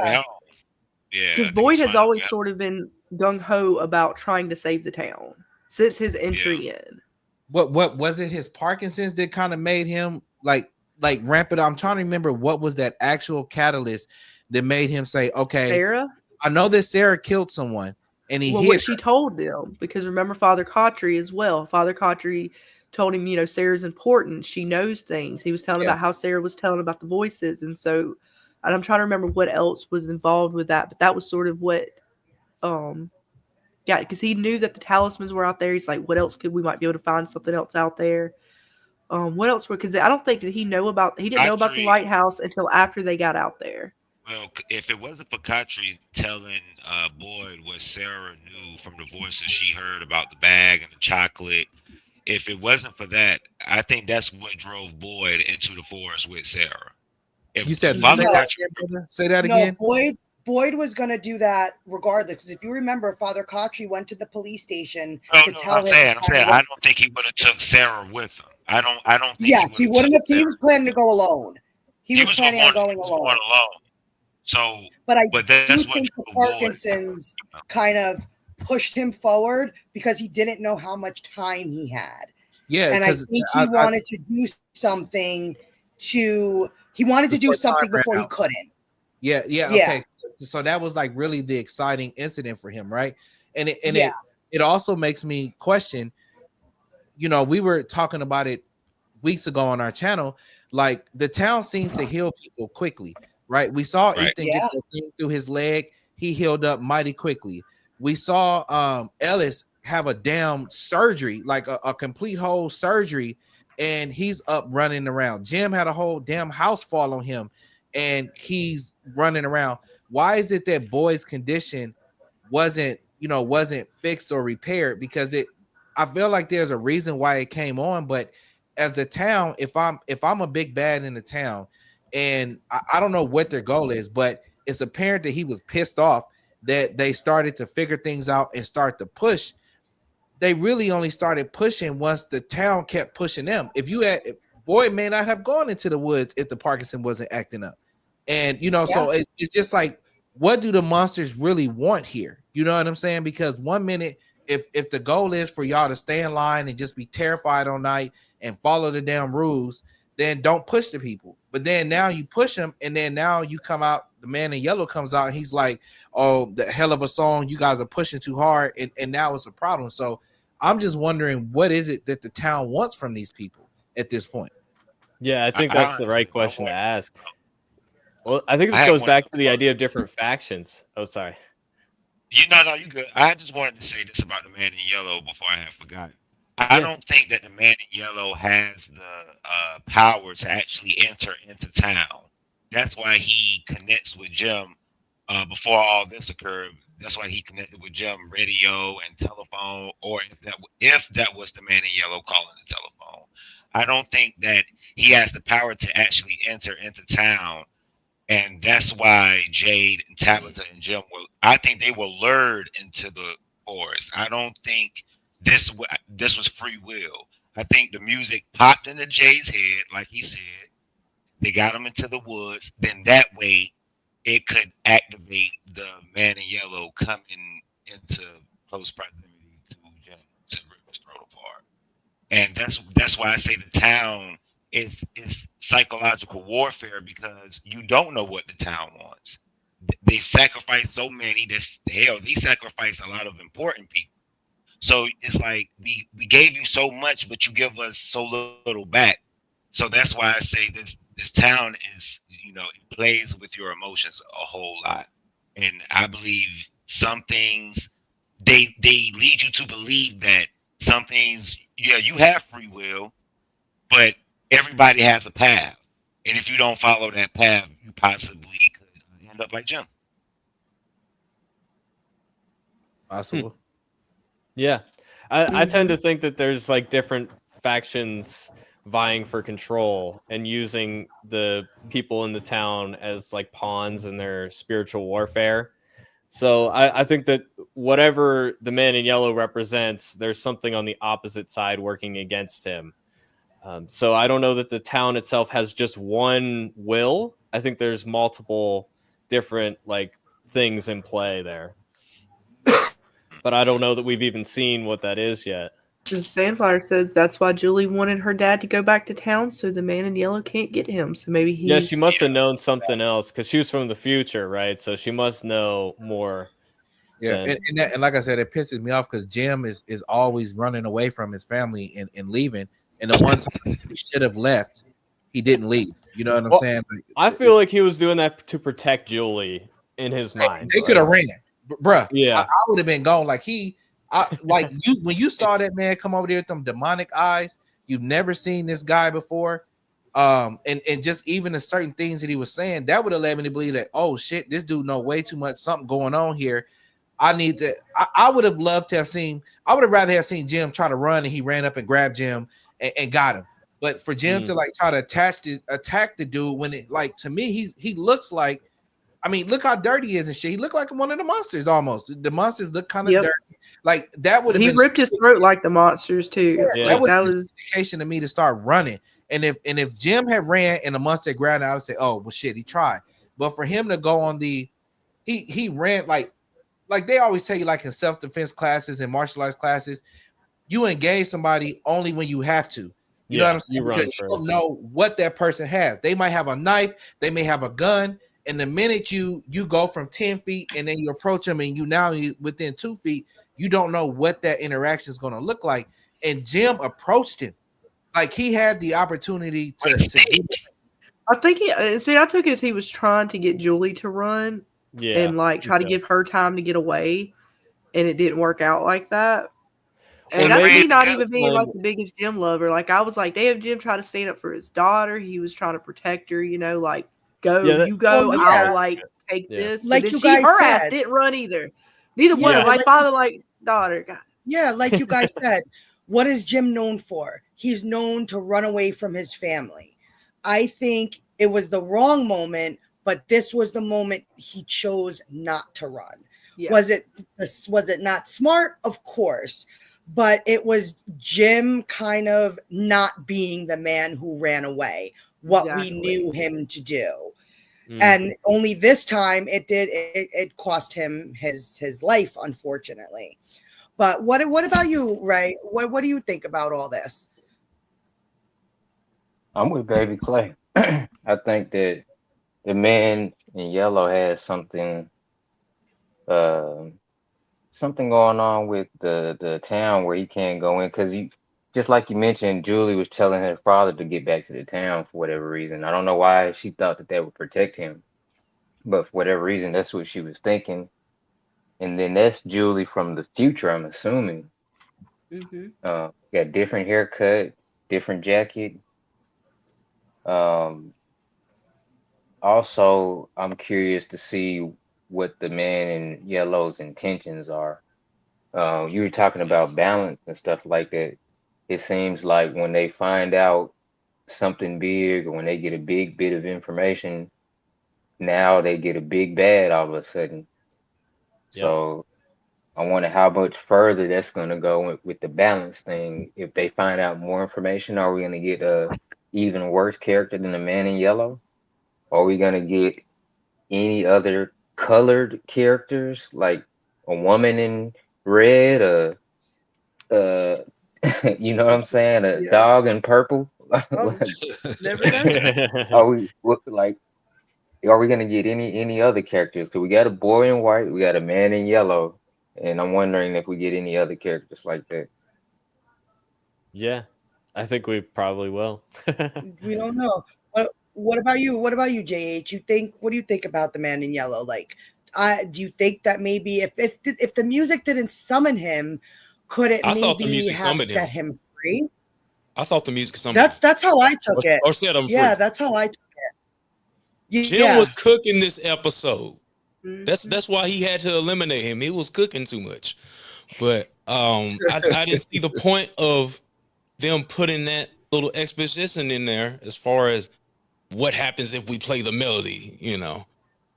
I thought they put that in there for a reason. So I think there is something to the music released him from whatever dimension he was in. Especially the way in that scene Jim was even talking about it. Like, what do you mean what happens when we do things like this? Don't y'all remember? You know, we got the jukeboxes, we got the cicada box, you know, like this shit happens in this town. You just go playing around with things. And sure enough, they got the children and the But man doesn't in it yellow. also bring us back? Doesn't it also bring us back to another almost lost reference? Like you were asking, what are the rules? We know for a fact on the island there was rules. There were rules that were set in place. There were things that Jacob and the man in black weren't allowed to do to each other. There were rules to how things worked. So there probably are rules here as well to how things work. Now, who's putting those rules in place, I'm not too sure. But I definitely think there are rules to this place because the mechanics behind it show us that there's kind of rules. The monsters only come out at night. The talismans kind of ward off the monsters if you keep your windows sealed and the doors shut. You know, you push back at this place push back like at you. So I definitely think there are rules, and I agree with JH that I think the music either released because he said it. He said knowledge comes with the price. So they got the knowledge of the melody or whatever you want to call it. It unlocked their memories there. And this is the first time we're seeing the man in yellow, because if he was able to do this at any point, why wouldn't we see him do it already? Like it was this specific moment that brought him. But the thing is, like, if this is the same guy that was on the phone, and I mean the radio in season 1, when he said your wife shouldn't have been digging that hole, to me it's evident that he's present in some way. And I don't like it makes me think now, and it just kind of hit me because we were talking about that. And then is he not also the same person that told Ethan that his mom was on the ambulance? Wasn't there a man with a voice like his when he called the phone and told Ethan that your mom was Thomas. That was the Thomas. It was Thomas. Yeah. It was the little boy Thomas. Yeah. Yeah. But it could have been him too. You know, maybe he's got a voice. Yeah. Uh-huh. Well, let's say it was Thomas, but that means that this guy, I mean, that means that he's technically there. You know what I'm saying? No, like, he sees everything. He can see everything what's going on in town, in my opinion. But if they would have played the violin in town, I don't think that he would have been summoned. So he had to get them out of the radius of the town in order to, get to where he was at. If they I think it was like not the music itself. I think it was them remembering the past generations, the Ankui thing. Mhm. I think that was the knowledge that they weren't supposed to get. Not so much the music itself. It was the music in that particular place with those particular people, all of that coalescing together, the children coming in, telling them the secret of remember your past lives. But All did of it? those things coalesce together. I think it's all of that more than just like the music itself, you Yeah, know, because that's very possible. But but a lot of that, did they not already know that? Because Victor told them. Because like when Victor remembered that it wasn't Jasper talking, and he remembers it was the boy in white, he basically got all that same information. Like it wasn't, did the Kui children really need to tell them that it was the sacrifice that led to this? Because Victor knew. well, it's the reincarnation aspect is the new thing, right? Mm-hmm. So that's the fact that they're the rebirth of Christopher, Miranda, and there's even more layers to it. It goes further back. They're like the parents of one of the children. Yeah. Well, what about you, Yeah, Spade? couldn't it be that the what's your take music? on all this? Oh, I'll go after the Walking Dead goes. You'll go after James. Oh, All right, I was James. just gonna say that I heard him was, talking. Sorry. that it. Uh, sorry, man. I'll thank you though, but I was just gonna say the music summoned the knowledge, and the knowledge summoned the man in yellow. Yeah. That's all I was gonna say. Yep. That's where I'm at. Interesting. That makes sense. Yep. Yeah, to me, this is kind of like a role-playing game in that each character is given like a role with the abilities that develop as they level up with experience. Julie with the time travel or chapter walking ability, she gained that with the cicadas being inside of her. Tabitha can like sense stuff as far as being able to see the past and everything, and maybe even experience it through Miranda. And I think Jade, to a certain extent, him being able to perceive stuff, he's leveled up since putting down the alcohol and starting to believe different things. And so with everything being like a role play, like Dungeons and Dragons, I think the person to give the rules is the boy in white. He's like the player assistant, but this time he's chosen not to give the rules. So now people are almost like walking in a dark room looking for a way out of it. And I believe the man in yellow would be like the game master, and that he's been there the whole time, but he hasn't really harmed anyone because he's let stuff slide. So just kind of going through different points in time, I believe it's one of those, if you cheat, we cheat. So like with the people in town, the cheating that happened was Jim putting a radio on top of Colony House. I think using a radio or technology like Randall's drone is equivalent to like talking during a test, like if you're in a classroom. Or Jim came up with the music notes for the papers and the bottles, which awakened the past lives of Jade and Tabitha. And that was almost like remembering previous attempts, such as getting like a head start or taking over from a save point. Because like in life right now, you come out of a certain womb, you grow up in a certain zip code, and you're figuring stuff out. Most of us are not rich, and we're figuring stuff out. You really don't get stuff figured out till you're like 35, maybe 40 and older. Some people have it figured out before then, but to a certain extent, you're just trying to figure life out. Well, imagine if instead of you figuring life out, you could remember past lives. That would be kind of like cheating, because no one else can do that, and now you can do that, and it's like cheating. So I think that's the reason why the man in yellow took out Jim, because just like with life, you're not supposed to remember your past lives because that wasn't your game. So in other words, Miranda's game was Miranda's game. Even though you come from Miranda, talking about Tabitha, it's Miranda's game. Even though Jade came from Christopher, it's Christopher's game. And then I'm sure they remember all of the previous attempts before being in Fromville now, so they know what works and what doesn't work, and it gives them an advantage. And I think that's kind of like cheating in the eyes of like the game master, the man in the yellow suit. And so they're prisoners in the game, not given the rules because the boy in white, he's being a douche. But with the boy in white wanting them to figure it out on their own, they don't really have a choice but to cheat. But with them cheating, now it's cost them like a really valuable piece, which is Jim. I think they have enough to be able to, of course, win at the end. Other thing is with Julie chapter walking, that's like cheating off of someone else's work. Julie can go to places that they couldn't go to the first time around. So Julie can go down to the cave, spy on the creatures, and see what they're doing when they're talking to each other, and take that and be like, okay, this is what they normally do, and this is why they come at night. This is how we can game plan and beat them. And I think like all of the cheating that they're doing, including Tabitha digging a hole, creating a shortcut to the enemy's war room. We saw that that cave painting, which basically is like the game plan that the enemies have got going on. Just all of this cheating is the reason why. I'm sorry, go ahead. No, I said interesting. Yeah, and I think love that's me just some Dungeons and Dragons, so yeah, I know. I know exactly. And even with Jim putting a radio on top of Colony House, that was another part of cheating, because it's like talking during a test. They weren't supposed to be able to communicate with each other while they navigate the forest. I think it's more like the game is the starting point is the town and Colony House. That's your starting point, and the game is for you to physically go to the lighthouse.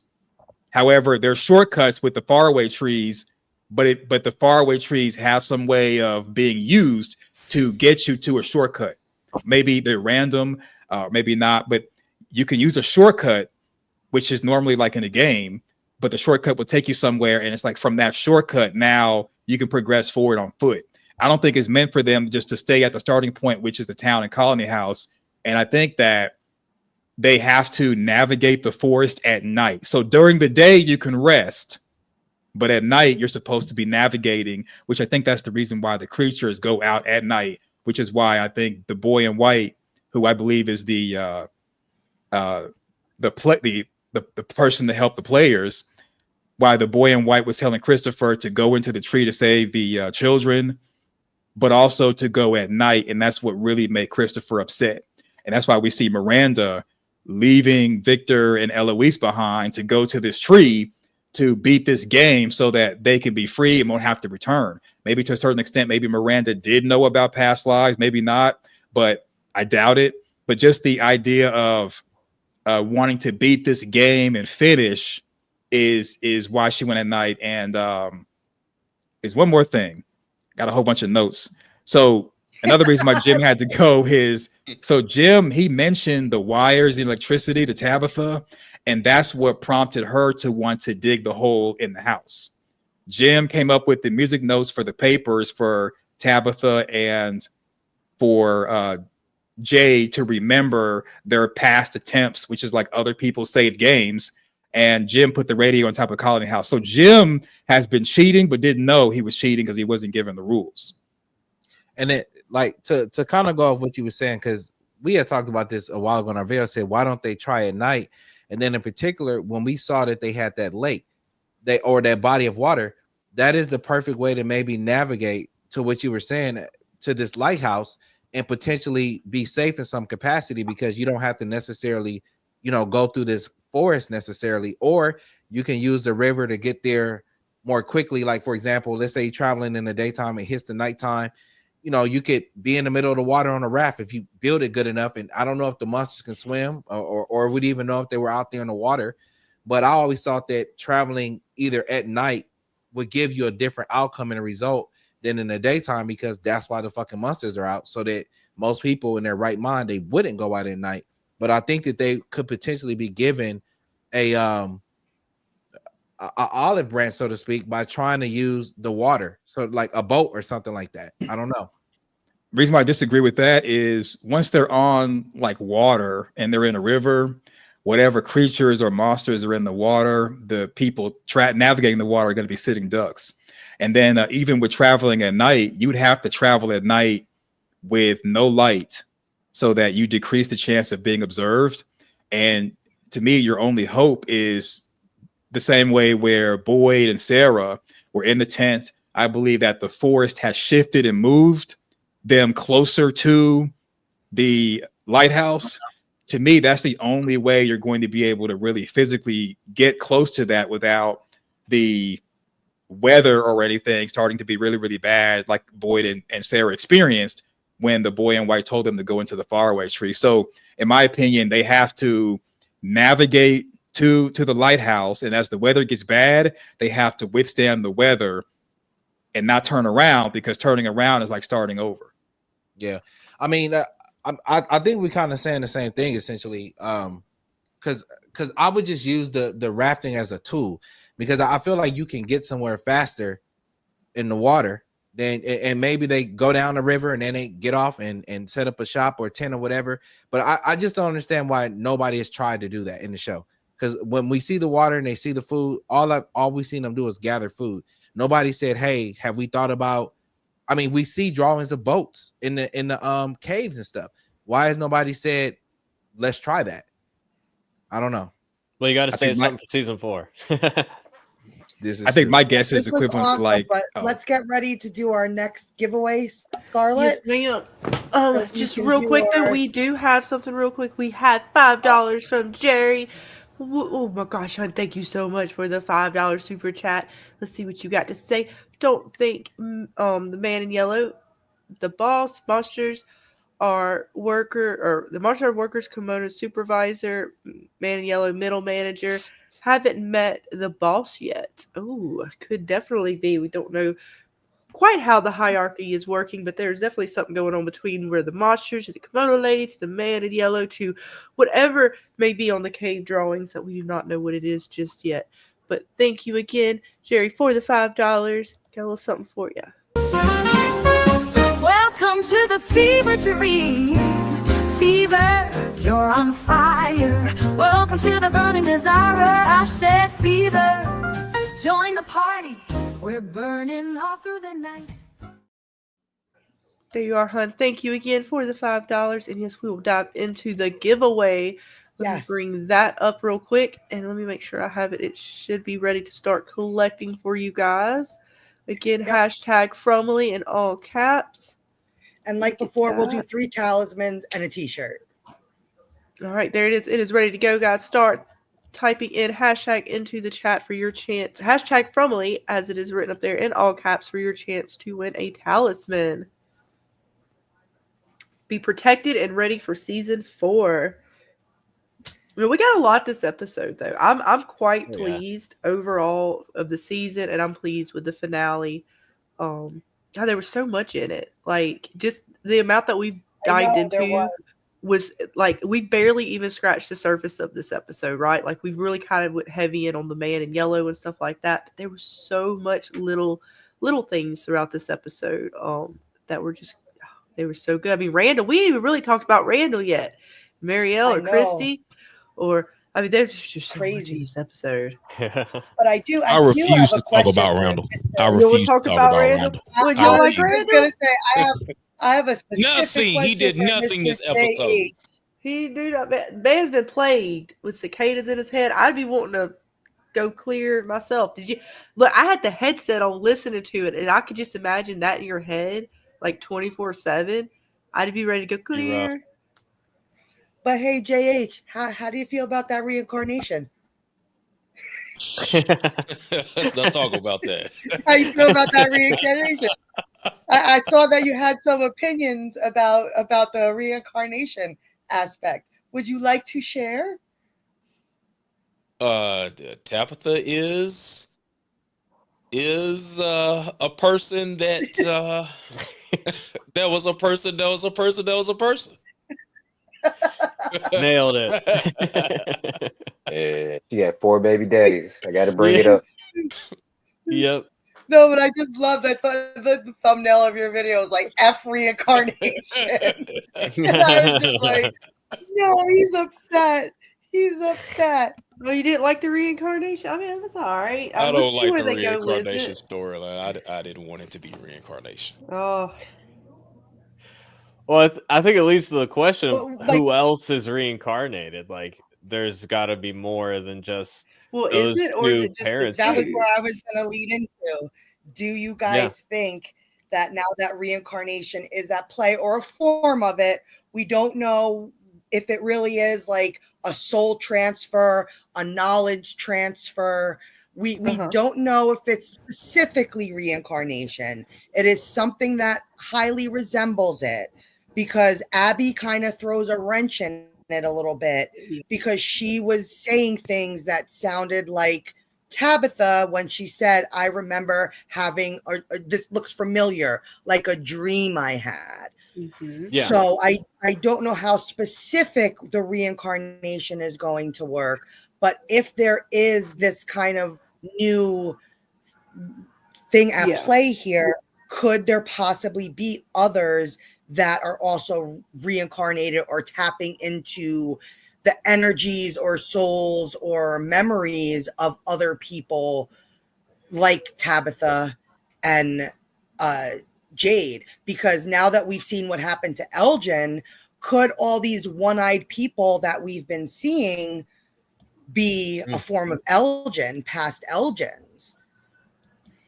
Yeah, I tend to think like, so Jade had all those visions, right? And he said it wasn't like he was those people, he just saw them appear. So he had some connection to the town before. So I'm starting to think all the people we've seen have visions, Elgin, and other people as well. I think that they all might be reincarnated as well. And I was even thinking in this episode, Ethan seems to know more than he should, like with the story walker thing.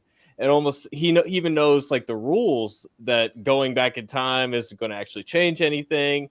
It almost seems to me like he has some of this forbidden knowledge that he's not supposed to have. So I have to wonder, maybe he is in tune with it as well. So I don't know. That's what I'm starting to think. What about you, James? Do you think that there's other characters in here that, like Elgin, like Ethan, like Julie, like any of them, could they be reincarnated in some form from other people? Sorry. I'm here. Are we ready? No, I was asking. We can be. I was asking James what he thought about the Okay, y'all reincarnation. keep going. Could other people be reincarnated souls here, not just Jade and Tabitha? Is he still with us, or is he muted? He is muted. So I'm sorry. Okay. I had to step away for just half a second too. I apologize. Oh, we're getting a little. So I was thinking that robot before now? that There it you was go. reincarnation. Mm-hmm. I thought it was reincarnation, maybe more than just Jade and Tabitha, but I maybe think it's just Jade and Tabitha. And I'm thinking, going back to what Shook Earth said, I think the way I heard it, maybe I was wrong. Jade said he wasn't in the time of the Civil War. He just saw a Civil War guy, not that he wasn't that guy. Because I think he was the guy with the boulder, the Civil War guy, the guy drinking out of the skull. That was Jade. He's seeing his past lives, because Henry said Miranda saw all the people she was before. So as far as the bigger picture, if you go back in time to the beginning, was it a town and they come across some evil entity? Whatever happens, these 12 people got together and said, we're going to sacrifice these kids to live forever. Okay, so it started this curse. It started the whole thing to play out. Well, Jade and Tabitha, maybe the boy in white went to them and said, you can save them. And they tried and they failed. So that stuck them too in a reincarnation loop or whatever. And so it may just be those two, but I don't know. That's the big question. That is a good question.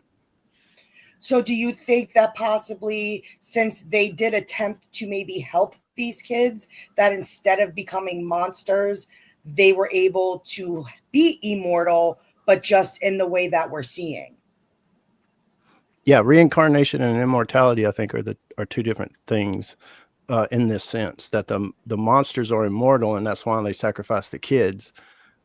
But Tabitha and Jade, I guess, are immortal in the sense of reincarnation. I don't know. I think it's kind of two different things, but the boy in white maybe caused that to start and has been trying to help them ever since. Like, okay, cycle after cycle, here we go again, try to save the kids.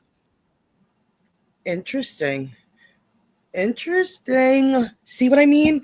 get you guys together and we pick your brains and then we realize all this stuff and it's so much fun. Let's go ahead and let the new watchers go ahead because I know he may Oh, have I to didn't leave see us that. soon. Sure. And then we will go Oh. ahead and do the next giveaway right after. So thank you so much for joining us, and we appreciate that you came out and hung out with us. You want to Any go? final If, I was thoughts? going to say if he wants to go ahead, he can answer. If he wants to, I don't know if he's getting ready to leave right this second or not. Yeah. If he wants to I answer the can hang question out a before few you more go. minutes. I can hang out a few more minutes. Okay. You want to go ahead and answer the question then, and we'll get ready to do the next raffle. What was the question again, Dana? Go ahead and do your. I'm just asking what everybody's thoughts are on the reincarnation. Okay. Oh, I mean, possibly. You guys kind of brought up Randall. I guess y'all wanted to stay away from Randall, but I was kind of also wondering about Marielle as well. It became evident that the last episode that she's been experiencing things, but she hasn't been sharing it, so to speak. And I don't know, I may be reaching, but I always thought something was maybe going on with her. And it may be a reach. I don't have anything necessarily 100% concrete, but I found it interesting that she gave Fatima that medicine. We don't know what she gave her. I found it interesting. You said what now? Sleeper agent. Yeah. I found it interesting that she gave her that bottle when she was sick. I found it interesting that she was the one giving her that IV when she was sick. And to me, she just seemed to have a lot of interest in Fatima, to not really have that great of a relationship with her, so to speak. And we've always had an idea or theory that there's been moles in the towns. People be roasting us on our channel because we feel like it could have been Donna or whatever. They was like, what about now? It's like, whatever. But but I don't know. Like, what could something have been communicated with her? Because the way her response was not like, oh yeah, occasionally have a bad moment. Her response was very like something is really getting at her. And maybe instead of being harassed like Randall with the cicadas, maybe something is also talking to her as well. And was she part of the process in helping facilitate something? I don't know. I don't have anything concrete, but there's something going on with her, I think. Yeah, that's interesting. There is something up with her. I agree with you. Yeah. I 100% agree with you.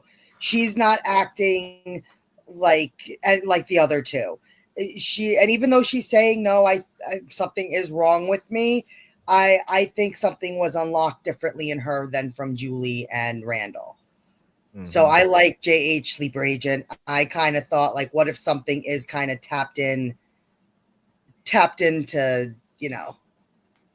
Yeah, it looks like Parkland had to just leave us. So thank you again, Parkland, for hanging out with us tonight. Much love to you. Hope you have a great night. And we got a awesome super chat from your favorite person in the world, Dana, Mr. Crazy Bad for $9.99. Can we all just be happy that Jim is dead and now was son for deaths to Donna and Fatima? Well, thank you, hun, for that. Yes, I'm not happy he's dead. Look, I didn't love Jim, but he didn't deserve that. That was brutal. But we thank you for the super chat and the $9.99. Here you go, our good friend Crazy Mad.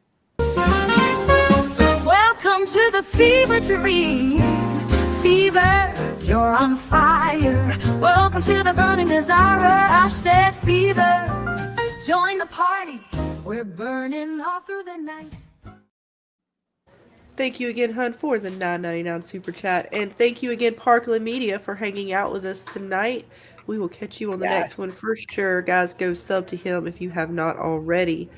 Yes. And let's see. We will go ahead and we can still do the second half of the question. Just make sure, because I know it's getting late and we want to make sure we get the giveaways this for is all what of you happens guys. when you bring all of these wonderful minds together. So again, if you have not hashtagged Frumley, make sure you got that in, because we are fixing to click for the next drawing. So I'm giving it like 10, 9, 8, 7, 6, 5, 4. Get it in 3. If you haven't hashtagged it yet, 2. It's over with 1. We're drawing. It's done. All right, here we go. Let's see. Who the fuck is next? Wild Majorum has the next talisman. You are the winner. Yay! Congratulations, hun. You will be protected for season 4. Here we go. Let's give you some some winners. See which one we're gonna use. Is it Randall or Boyd? Randall or Boyd? You can't get in here because there's a fucking rock in the fucking window! I'm not afraid of you.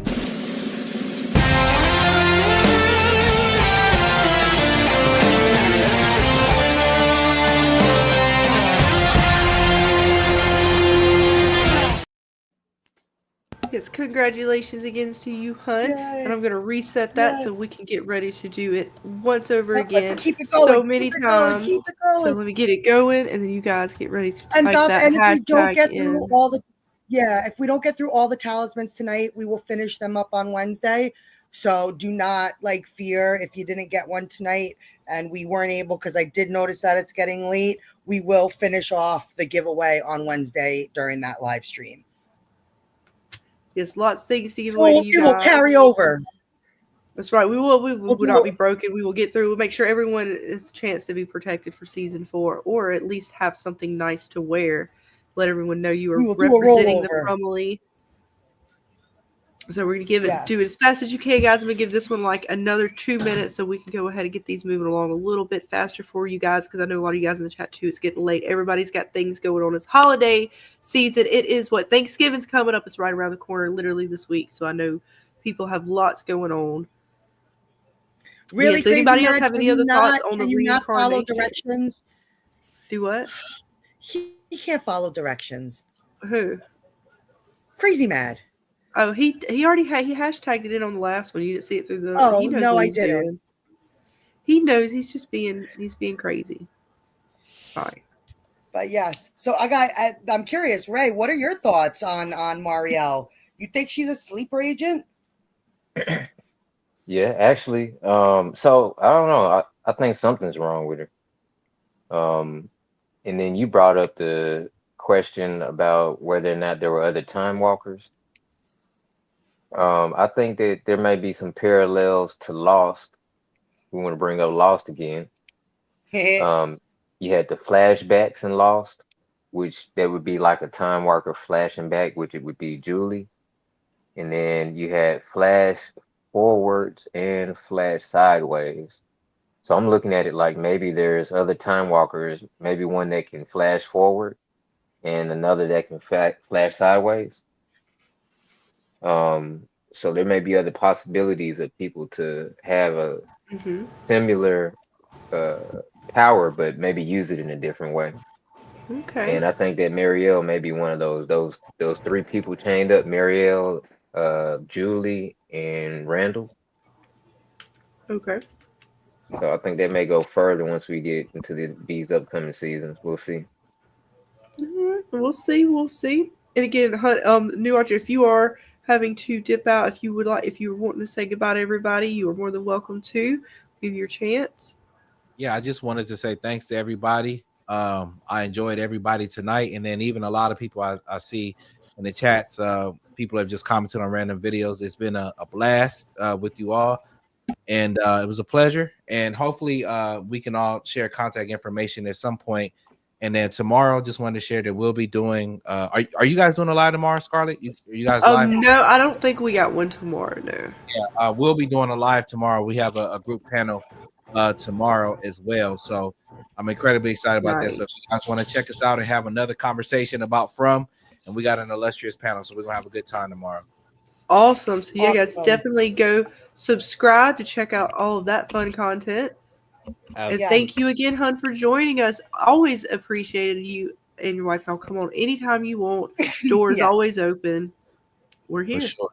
All right, And we will definitely be doing this again for season 4. So everybody get ready. We will be back with our roundtable discussions for season 4. For sure. And then Scarlett, y'all, maybe y'all can connect me with their people's contact details. I'll send you everything. Yeah, we'll definitely after stream and stuff like that, we'll definitely get with you sometime. All right, guys. Y'all have a good evening. You too. Good night, honey. Night. And welcome to Jeremy Ice and Fire, or as he is tonight, the Jeremy in Yellow. What's up, guys? What's up? What is How's it up? going? We're just diving in What's to good, things. Jeremy? Oops, You know what I'm looking for? I know what you're looking for, Ray. I know what you're All always right. looking for. He has been waiting. Ray, for there a are while. ladies on the panel. I'll be Ray. baby father number 5. Oh man, awesome stuff, guys. I'm sorry, super late. I know I've been wrestling with COPD attacks in my router all freaking night, but I figured while I got it working, I'd pop in for a bit. Nice. Yeah, we've Oh, all had thank our you. share of fun tonight. And my internet dropped me right before we started. Dana's was having some problems, so it's typical. Yes. It seems to be common in our little neck of the woods, internet Yeah. issues. It does. When you need it the most, right? Yeah. Right? Yeah. But welcome to you, and we are going just in time to do our next giveaway, I believe, right, Dana? Yep. Ready Perfect. to go? We All right, guys. So are. if you have not done it, I'm counting down. You got 10 seconds. Hashtag Fromly to get it in. 10, 9, 8, 7, 6, 5, 4, 3, 2, 1. If you have not entered, you have to get the next one. Let's see who it's going to be. I feel like something is watching me. Oh my God. Susie, you got to get Susie. But oh, wow. I'm telling you, it's the unicorn. She won the T-shirt the last time. Okay, then you're still good, Susie. We meant to put that out there too. If you won one prize, you can't win it twice. But since we got so many prizes, Get the fuck out of here. Susie's good. She doubled it up. She doubled down. She got the talisman and the T-shirt. She is more than ready for season 4, protected and ready to It was the represent the unicorn. Fromly. It is. It was the unicorn. I'm telling you. She got lucky. She got it. Congratulations, hon. Susie. And let's see, we got a winner clip for you. I'm trying to decide which one do we want. We do this one. My blood is your blood now, motherfucker.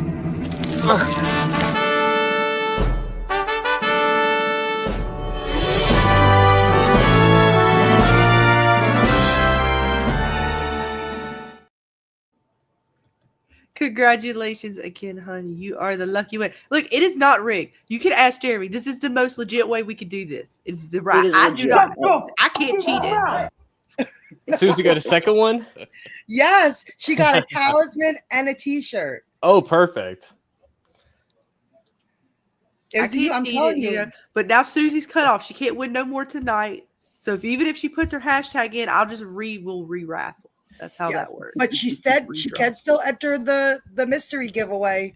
Yes. Which everybody, the channel's closing tonight. So make sure you go into the Discord, enter hashtag Fromly into the channel, and be around Wednesday night for the awesome mystery giveaway. Indeed. But no, So this has just reset. been fun. But And Jeremy, we were just read talking the about hashtag again. Again, hashtag Fromly. Yeah, we were We'll just get ready talking to about reset. Marielle, and some people think that she might be a sleeper agent or that something more is going on with her. What do you think about Interesting. Marielle? I did find it interesting that she seemed to, whatever's happening to Julie Randall and Marielle, she definitely seems to be handling it way better than them. So that was a little sus right off the beginning, but I don't know. I mean, a sleeper agent though. Interesting. Yes, sleeper agent. Interesting. Maybe. Yeah. I thought JH said it. I'm sorry, there was a lot of you boys on the panel, so I asked PM to kindly come and join us, so we're not so outnumbered by you boys.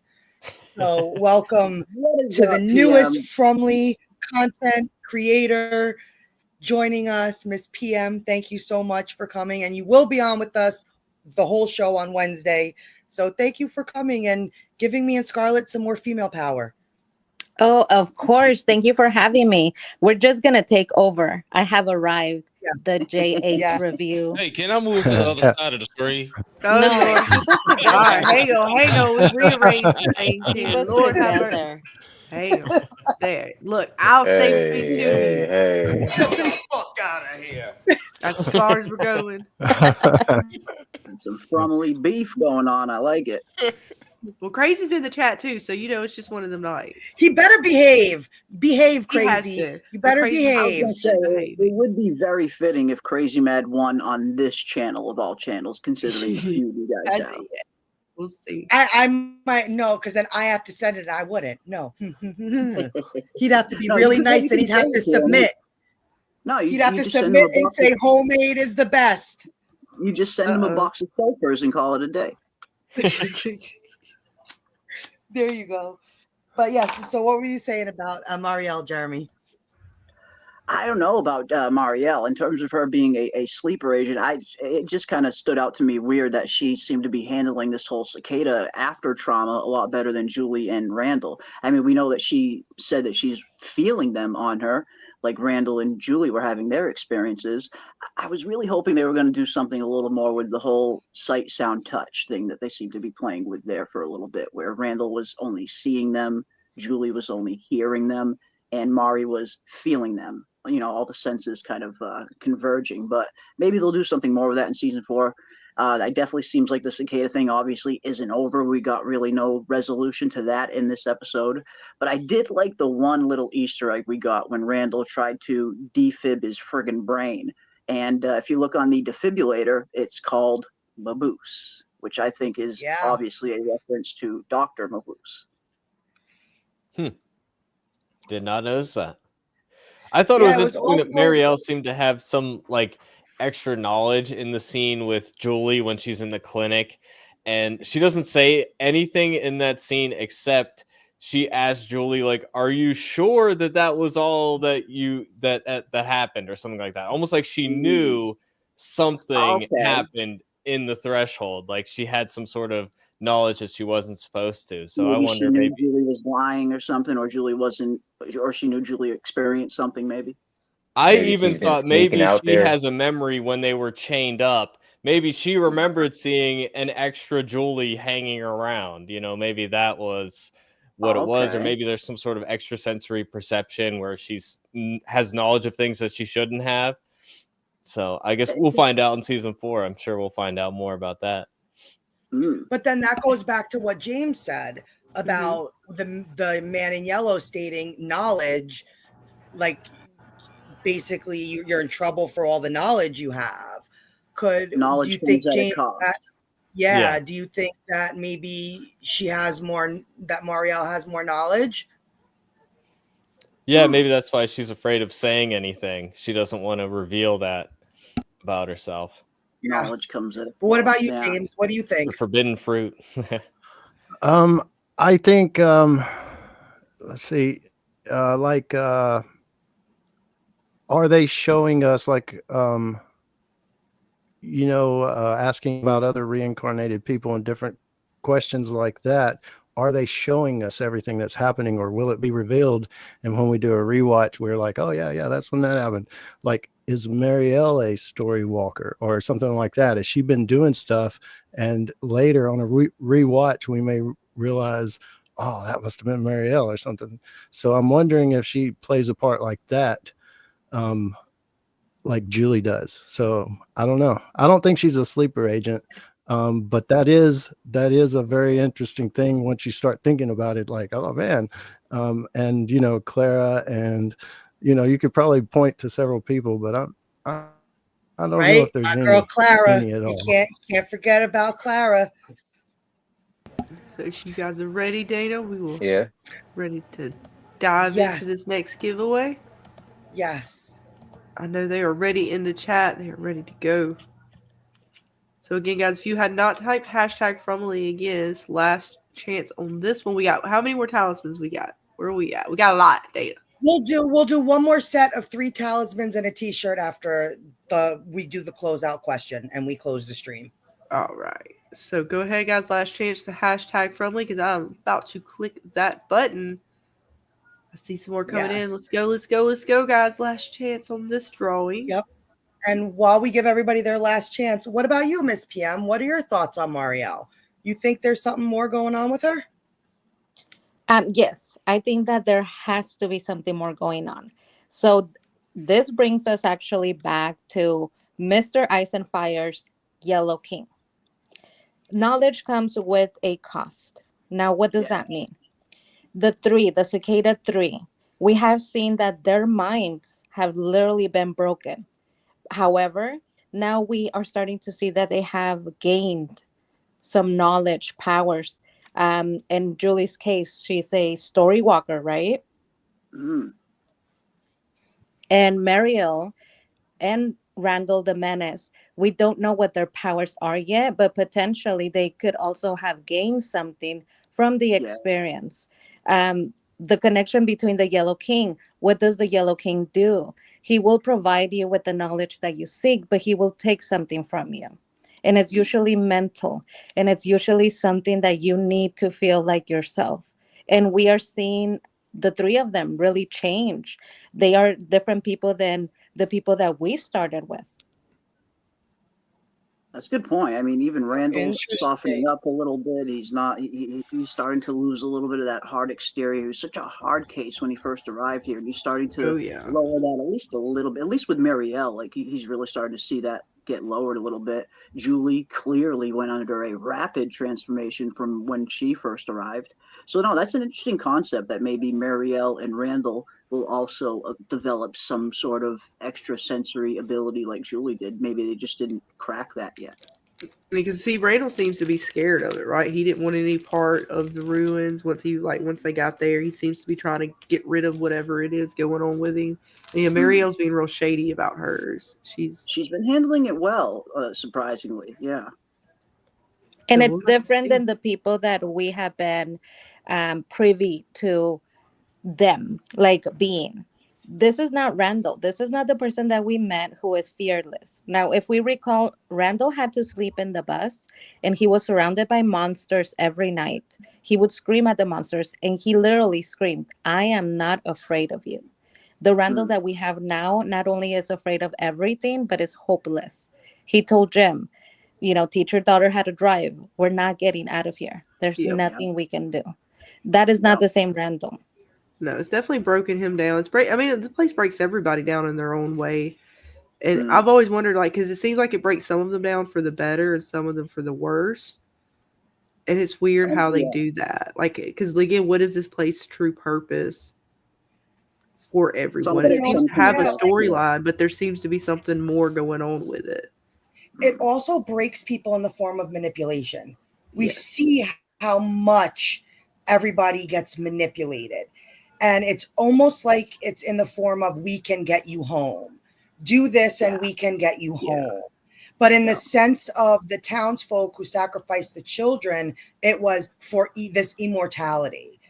So maybe it's just the way they break you is through these forms of manipulation. And look at what they got Elgin to do. Look at what, Abby broke. They manipulate people in ways that make you break. That's an excellent point, and it also connects back to our Yellow King, right? Jeremy's Yellow King. So we saw that with Elgin. His reality, what the Yellow King does is that he will take what your reality, and he will corrupt it. With Elgin, it was his religion. Elgin was a very religious person, and so he believed in angels. He believed in the whole journey of helping an angel and becoming a savior. He genuinely believed it. So Fromm has taken his reality, used it, corrupted it, and turned it into the opposite of what he believed he was doing. I think that that's a direct indication that this is what's at play. Using his faith. And couldn't you also say that about Fatima? Elgin you could also believed in almost say that scary about angels. Right? She couldn't Exactly. have children. And now here you put this quote unquote, we're going to call a baby inside of her. And now that was taken from her. Fatima's not going to be the same from this. This is going to messed up. And especially now that Boyd saw what that baby was, I don't know if he's going to share that information with her. With her, you went through that, and you were told you can't have children, and what you birthed was this thing. So they seem to find ways to just manipulate and break people. The psychological manipulation was such a good aspect of season 3, wasn't it? Not just, I mean, it started off as kind of just Boyd, the town wanting to break Boyd, but it spread to like every other character by the time you got to the end. But with Fatima, wouldn't it be interesting? I mean, one thing I thought was cool was it seemed like when she gave birth to the Smiley Pod, she somehow gained access to its memories, and she realized and found out and saw that they were the original parents that sacrificed their children. What if Fatima is going to continue to have some kind of low-level connection to the monsters? What if that connection isn't 100% severed, and they can maybe utilize it in the future? What if Fatima will become their sleeper agent and maybe taps into the hive mind that a lot of us think might be going on? That was very weird how she connected to Smiley in a sense where she learned his origin. So maybe there's That's still her a connection baby. there that we can utilize. It That's was an her baby excellent after all. point, and it brings us back to the question. When we simplify the subject, why won't Fatima be the same? She will not be the same because of the knowledge that she now has of how this Yeah. place started and the experience that she had to go through to gain that knowledge. Once again, we Yeah. see the same cycle repeating itself of gaining something, that being knowledge, that ultimately breaks you. It's not helping you escape, and you end up even more trapped. Yeah. Yeah, I Since could see her. Fatima's Yeah. baby was sacrificed in a way, does that give her immortality? Maybe could. Well, I don't know because it wasn't her baby. Yeah. Okay, yeah. According to Elgin, you're right. It was never her baby to begin with. She was just a vessel to bring Smiley back. Yeah. And now But it's let's like, go ahead man, and. I'm sorry. Go can't ahead. even. Well, I was just gonna say that now it's just like they can't even fight against the monsters now. What are you gonna do? Risk killing another monster and risk this happening again? It's like You already have know no what I means said of last defense. night, Jeremy. The ladies, unfortunately, no ladies can enter into From. You switch trials, and then no Smileys can be born again. Otherwise, things get really weird. I don't know how they're gonna play that. And then we have an Arnold Schwarzenegger, Danny DeVito situation on our hand. I don't know, maybe. I don't know the rules here, man. They're not giving us all the rules. We try to go it as we go here, man. I don't know. But let's get to this giveaway because I know It's you not guys the in tumor. the chat are it's getting sleepy, it's getting late. So we're gonna go ahead and start the drawing for this next one. This is so for a here t-shirt. we go. This one's for the t-shirt. Okay. Yes. Here we go. Who's it gonna be? Who's it gonna be?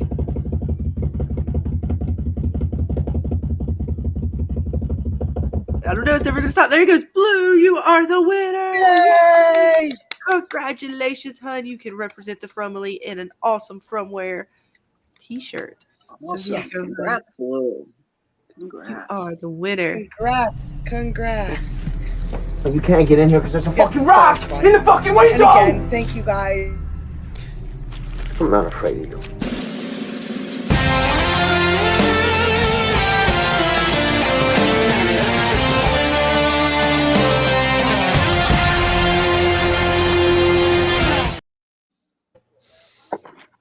There you are. Congratulations, Blue. You are the winner of the awesome t-shirt. Yes.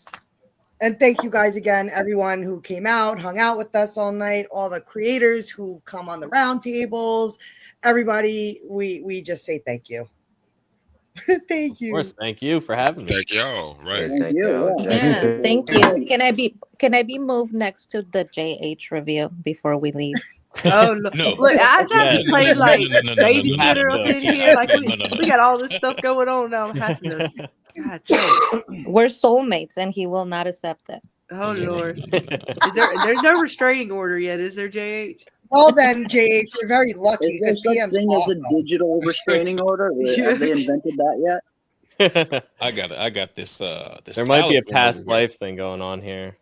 It's gonna take a talisman. This is not Oh. a yeah. I got the big talisman. Okay. What? Pause. Yeah, pause. Pause. That's all. What? Excuse me. Yes. Well, this show just got real interesting real quick, folks. Are we doing another giveaway day, or we got another question? Because I don't know where to go from here. The totems. That's what I meant. The totems. I got the totems. I got the three You got the totems. surrounding totems? me. Oh Lord, have mercy. Oh shit! We needed some clarification there. Inside the cabin. We needed some clarification. We clutching the who's- pearls that's who's here, man. What knocking are you at the doing to cabin. it? You make me clutch pearls. I don't know what I'm talking about. Lord have Well, mercy. we'll close out with this. I have two questions, and one's rather easy. If you guys could pick a favorite character for this season that you kind of think stood out to you, that you enjoyed to watch, if you could pick out one of our beloved characters from the show this season, who would it be? And we'll start with you, James. Is there a favorite that you have from the cast of season 3, or anybody in general? It's got to be Victor for me. The actor's just awesome portraying that character, and I think the story they wrote for him is just great. I mean, I love all the characters, and they got their own story, so there's different things to love and hate about each of them. But I would have to choose Victor. You would go with Victor. Awesome. And what about you, really Brian? cathartic If scene you had with the one gravestone. character to pick, who would you pick? Sorry, who's the Brian, answer? you go Me? ahead. Oh, okay. I'm a fan of Jade. I like Jade. I like the humor he brings. I like his theories about the scientific nature of things, and I love his attitude. So I'm a Jade fan for sure. You're a Jade fan. That's right. I'm sorry, Team Jade. You Yeah. already know. I don't even gotta ask. You ain't Scarlett gotta ask or me. Jeremy probably, but we will. What about you, JH? If you had a favorite to pick this season, who would you pick?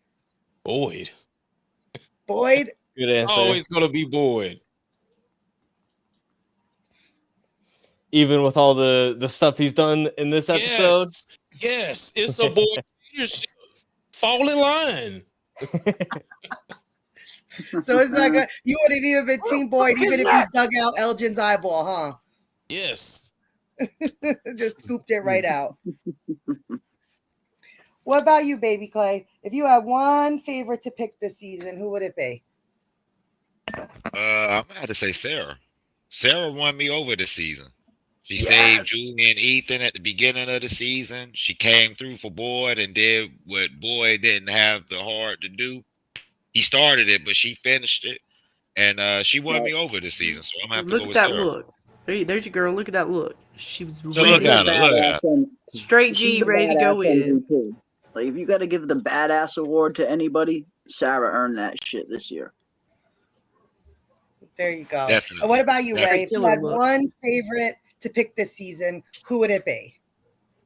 Well, I gotta try to pick one nobody else has picked again. Let me see. No, you have to pick who you want. Say what? I've I already mean, picked. It's already been picked. I would say Sarah again because she went full Batman, and I liked it. Like she took it upon herself to do the dirty work, and I'm assuming is gonna take the consequences too. Sarah's But gonna go right back to her house next season. Yeah. With blood on her, she ain't gonna do nothing. Yeah. Uh-huh. It's not gonna be good for her, I don't think. Hey, she's not going in the goddamn box, okay? hey, she'll be hey, and fine. then I think Sarah yeah, will be fine. Boyd is a close second for me because I like it when Boyd gets mad. When he gets upset, then I feel my own frustrations being let go. Definitely. Such a good actor he is. Yeah. Like he said, And what shut the about you, fuck up Jeremy? when If I be you could thinking, pick- shut the fuck up.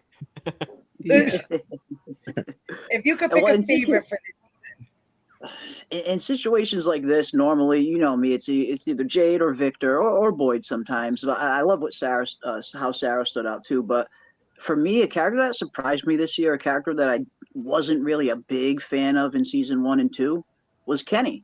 I think Kenny stepped up a lot in season 3. I feel like he showed a ton of growth and character development, and he's just really evolving nicely to the point where I could very well see him stepping into Boyd's shoes one day. You asked me if season 1 or season 2 Kenny could ever fill Boyd's shoes. Never in a million years. This Kenny, however, has grown up so much, I feel, to the point where he's just learned so much under Boyd's tutelage that he's becoming a really solid member of the town. And I was impressed by him. And the acting from Ricky He this year was just insanely good. I agree. Awesome. His whole arc this season has been searching for his place in the world now that everything else was taken from him. So I think he's leading towards something. He's got a next stage. I think we'll see that next season for sure. And I love the relationship between Can I him say and this? Boyd too. Yeah. Go ahead, Ray. I'm with all of the characters. I am very curious to see what other projects they do in the future because I'm impressed with this cast. Yeah, definitely. Everybody does like a great job. Ricky, Harold, Donna, Victor, like across the board, everybody does at least a decent or an excellent job. So I'm liking it. Yeah, And that's what like about half you, of a Miss movie's PM? success is the cast, or a TV Yeah. show. Like, yeah. What about you, Miss PM? You have a favorite this season? Anybody stand out to you? You like Mm-hmm. who's your favorite? It's gonna be Boyd. It's always gonna be Boyd. If Boyd goes down to hell, I shall go down with him. Because people are judging him for what he did. But what people are not analyzing is that it's no mistake that he did this. The parents of the town sacrificed their children to gain something for themselves. Boyd, we see him literally be willing to sacrifice his soul to gain Yes. something for his child. So I think that this is implicit, it's for a reason. And while people are judging him, they're not realizing they're actually showing us that Boyd is doing the right thing. Where you Mhm. usually wouldn't do something, right? For your child, you have to. Even if It that goes means right that back you to condemn your soul, that is your child. You have to. I love that too because it goes right back to season 1, the very beginning of Boyd when he's having that conversation with Frank. A man protects his family, Frank. A man protects his family. He is willing to cross that line if it means saving his family. In contrast with what the monsters did. The monsters, in Exactly. contrast, they did not follow their duty of responsibility. And what do we No. know about our beloved Boyd? If he's anything, he is somebody that's sticking to his duty of responsibility. And before the town, it's his child. So I even admire him more for being willing to do that. And I'm going to stay by my man. There we go. And what about you, Scarlett? If you had a favorite to pick this season, who would it be? I always loved Jade. I mean, he's my favorite. But I guess if I had to go off of Jade and I had to really think about somebody else, I kind of liked Randall a little bit. He came around to, actually, take it back.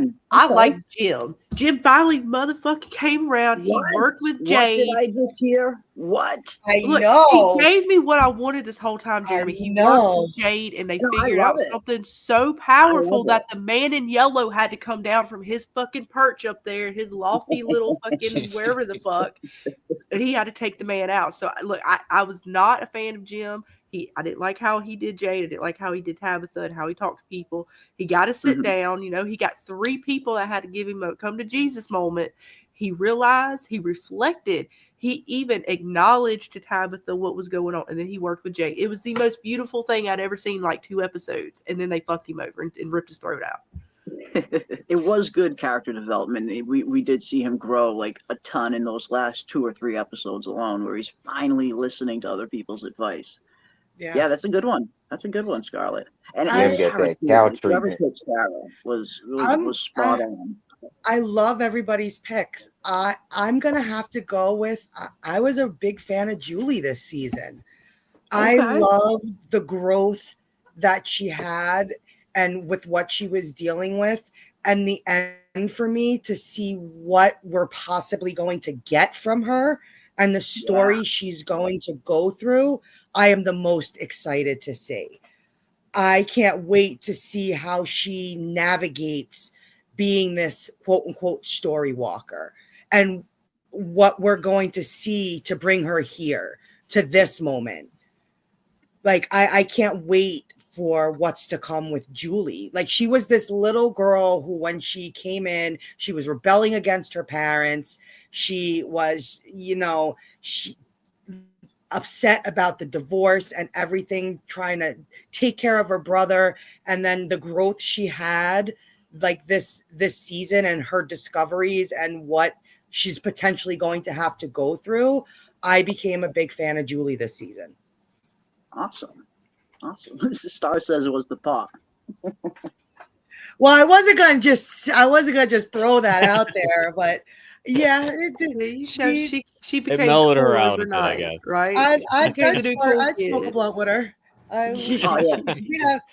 We'd have some conversations. Well, the I'd be question all right. is, what is the nightmare blunt rotation of all the cast members? That's the real question. I'm rolling. I'm just Elgin, glad I think to it's on the know that list. aren't you guys happy that at least when we saw all the vegetables getting fucked up, it looked like nothing affected the weed? I know. I Thankfully, assumed everything was like cut off, and it's like no, the soil is tainted, but the weed still groweth. Yep, that still seemed to flourish. Got that devil weed. They call it devil's lettuce for a reason, right? Yeah. Right. That's true. But as That's we true. get ready, Scarlett, to do the final giveaway for the evening, I'll Hey, ask you guys just what about one the final. town as a character? Oh, I think the The Yeah, town is town that's is a a definitely character. favorite Yeah. character. this place is very much alive. It seems to be sentient. It very much feels like it's a character in and of itself. Yeah, it has a will. It has And the definitely new like locations revealed this season, the basement, the room behind the cellar, the Yeah. hat. yeah, good point. Cannibal Village, which we didn't really Yep. learn a whole lot about. Hopefully, we yeah, learn we a little got to go more back about that there, tapping. find more Yeah, about gotta that. go back. Yeah. But yeah, I But guess I we'll want to. end off kind of asking you guys what your like final thoughts are for the season. Like as a whole, are you happy with it?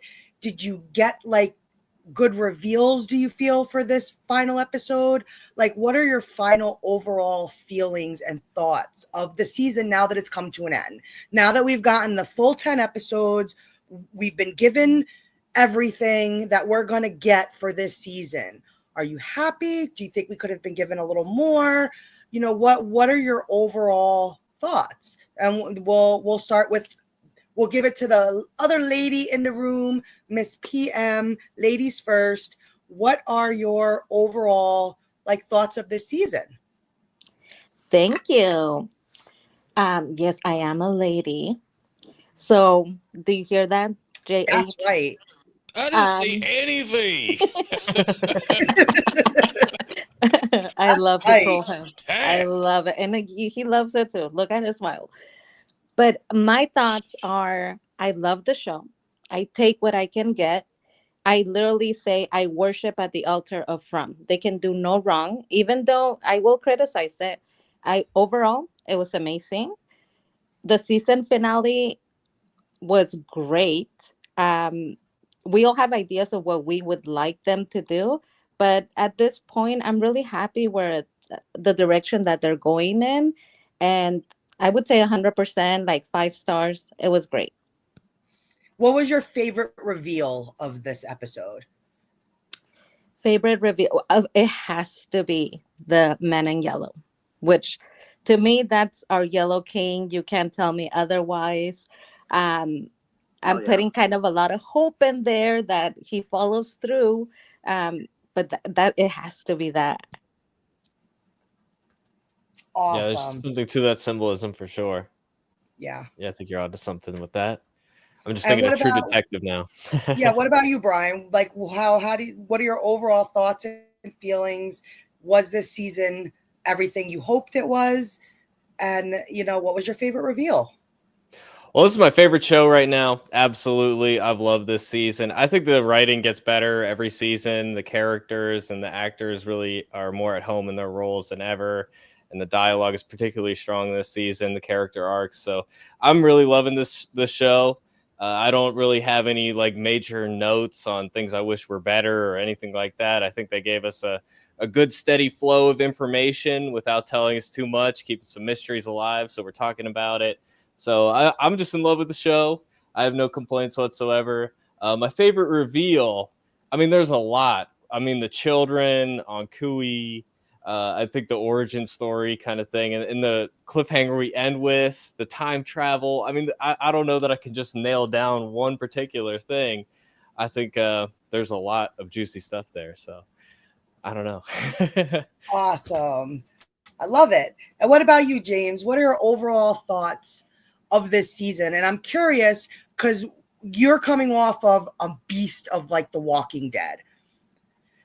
And like that's kind of like your home. Like, was it a real difference to cover something like From compared to The Walking Dead? Yeah, for sure. The main thing, just the layers and the smartness. Walking Dead is more of a lower budget, made for TV tropes. This show doesn't have an IP, and it is unique. So it's great in that way also, because you don't know, like I had the comics to go by for The Walking Dead. We didn't have anything to go by for this. So I love that aspect and all the blending that they've done. It seems like they've taken from almost everything. It could be a number of different mythology or lores that they pulled from. So I love that. I love season 3. I thought it was a great season. And I'm just excited, I guess, for the stuff to come. More backstory, more information about the sacrifice and Jade and Tabitha's reincarnation, but more so even that ending scene with, like you were talking about, the things we could see with Julie and what that means, and just everything about it. So yeah, I'm excited for what's coming. And what was your favorite reveal? Probably the Julie thing. Probably the Julie thing, because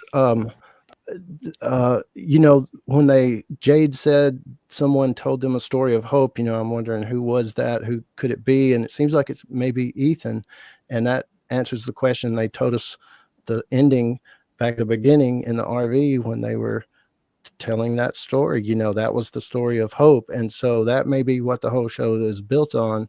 As far as the rules, y'all were talking about rules earlier and stuff. The rules may be set a little bit by the story or something, so all of that's interesting, and I hope it ties together and it plays out, and I can't wait to see it. Awesome. And what about you, Jeremy? What were your overall thoughts and feelings of the season as a whole now that it's kind of wrapped up? And what was your favorite reveal? Are you team Man in Yellow? I got to be team Man in Yellow. I mean, PM, a few others, we've been kind of diving into this King in Yellow stuff ever since episode 2 when we first saw that painting, and just the symbolism alone just kind of stood out at us. And to see this finale now, and to see all the other similarities it has with the King in Yellow, as PM pointed out the other day, in particular the dialogue from the King in Yellow in terms of knowledge comes at a cost, being directly ripped out of the King in Yellow story. So that's probably my favorite reveal. The Man in Yellow, seeing where he is going to go. Is he the big bad? Is this the main villain of the show? Like those kind of things. Looking forward to seeing what we're going to get from him in season 3.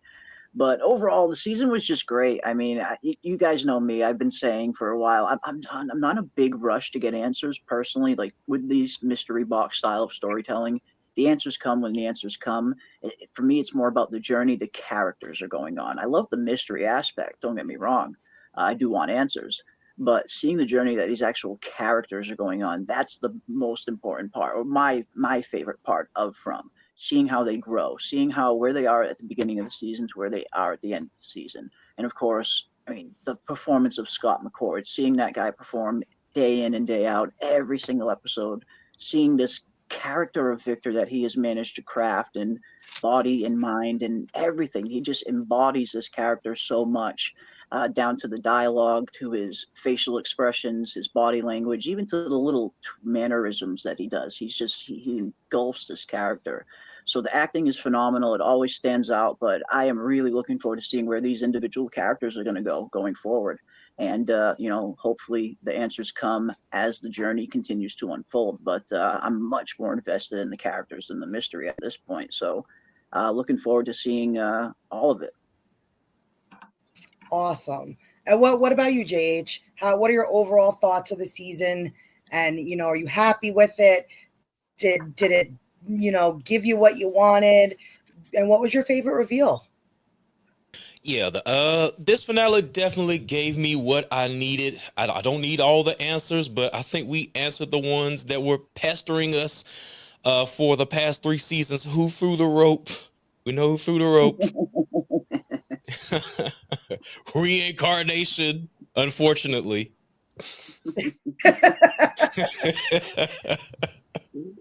But yeah, I was satisfied with the finale. I like where we're going towards season 4. I did have my criticisms for, I guess you could say, the middle of the season. I felt like it was a lot of talking, exposition, and then let's hit you with the uppercut at the end so we can get you to the next episode. The cliffhangers were great. So they were. And was your favorite reveal the rope? No. I would say. So what was it? What was your favorite reveal? Was that Eloise is still not confirmed dead. Yes. No, I'm just kidding. I hated that. What? Stop doing this to us. Is she dead or not? Definitely not. She's not. There's no way she's dead. Eloise We just knocking at the know there's cabin confirmed. possibly Only found pieces of her. Nah, Pieces. she's on there. That was nasty. I found Eloise can't pieces die of her. because of the memes. We still need the Eloise meme, so keep her Oh alive for man. at least and one we more still season. have a chance. We You still have know a what was chance to figure my out what the favorite vial reveal? is. Demon baby. Demon baby. Oh, I've been calling Yes. for it all season. We got that demon baby. Yes. And it was we Smiley. did. But We did. And that was do y'all think gross. that the writer strike had anything to do as far as maybe with the pacing and writing this season? Maybe. Well, I Yeah, mean, you never know.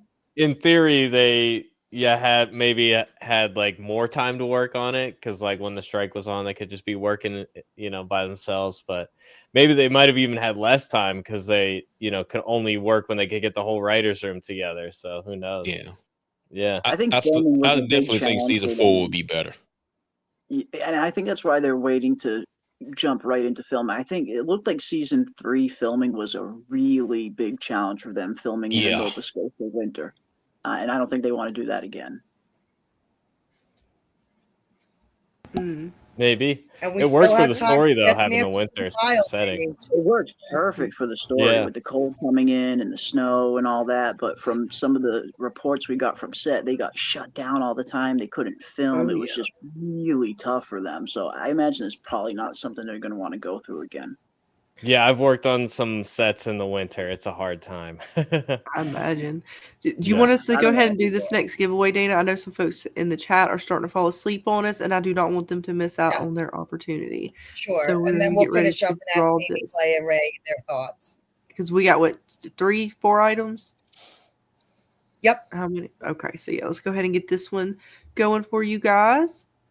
Here we go. See who's it gonna be? Who's it gonna be? The winner is a talisman, right, Dana? Give us a talisman. Oh my gosh, you're gonna be protected for season 4. Yep, talisman. Berglund, there you go, hun. Yay. You are the next winner of an awesome talisman. Congratulations, hun. Let's give you a little winner clip here. My blood is your blood now, motherfucker.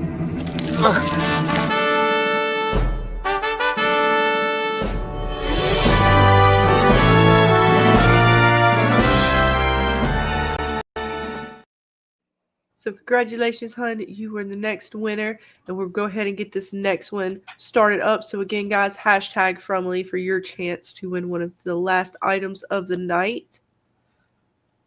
And we got a super chat from Robert Sanders for $10. Thank you so much, hun. You've been giving too much tonight, Robert. We love you so much, hun. Thank you. Says, my favorite hidden reveal was that Victor painted a rainbow on Miranda's headstone and he buried the map to the rainbow sky with her. Yes, Yeah. it was cute. That was so cute. That It was was my so favorite sad. scene. It was That was so my favorite scene in sad. the episode. The one with Victor and Henry up there on that hill. That was definitely my favorite scene of the whole episode. Oh man, it was so heartbreaking. Again, all the Victor scenes though, right, with Henry, a lot of those have been really touching this So season. good. Yeah. I mean, their reunion will live from infamy forever. That reunion scene. It Yes. definitely will. And even this They one, were my right? mom's favorite. The way he ends up grabbing, Victor's like, you don't have to be my dad anymore. It's like, no, I'm always gonna be your dad. I'm always Yeah. gonna love you. Like, just It's my job to protect you And now. I will always protect you. yes, Yeah. it's like, oh gosh, So good. it's so good. Robert Joy being added to the cast was a phenomenal grab. Like, Robert Joy is just so good to have him on the cast now. Absolutely. Thank you again, awesome Robert Sanders, for the $10. We got a little something for you. Welcome to the fever dream. Fever, you're on fire. Welcome to the burning desire. I said fever. Join the party. We're burning all through the night. Thank you again, hun. Most Awesome. appreciate you. And what about you, Baby Clay? What are your overall thoughts and feelings of this awesome season? I loved it. out of all 3 seasons, I would say this and season 1 are my favorites. But I like how they brought out a future Julie. We got to saw 3 Julies this season. We got to saw the cicada Julie, and we got to saw the present Julie, and we got a future Julie. So that was like a big thing for me, and I'm gonna have to agree with Jeremy as far as the man in yellow as well.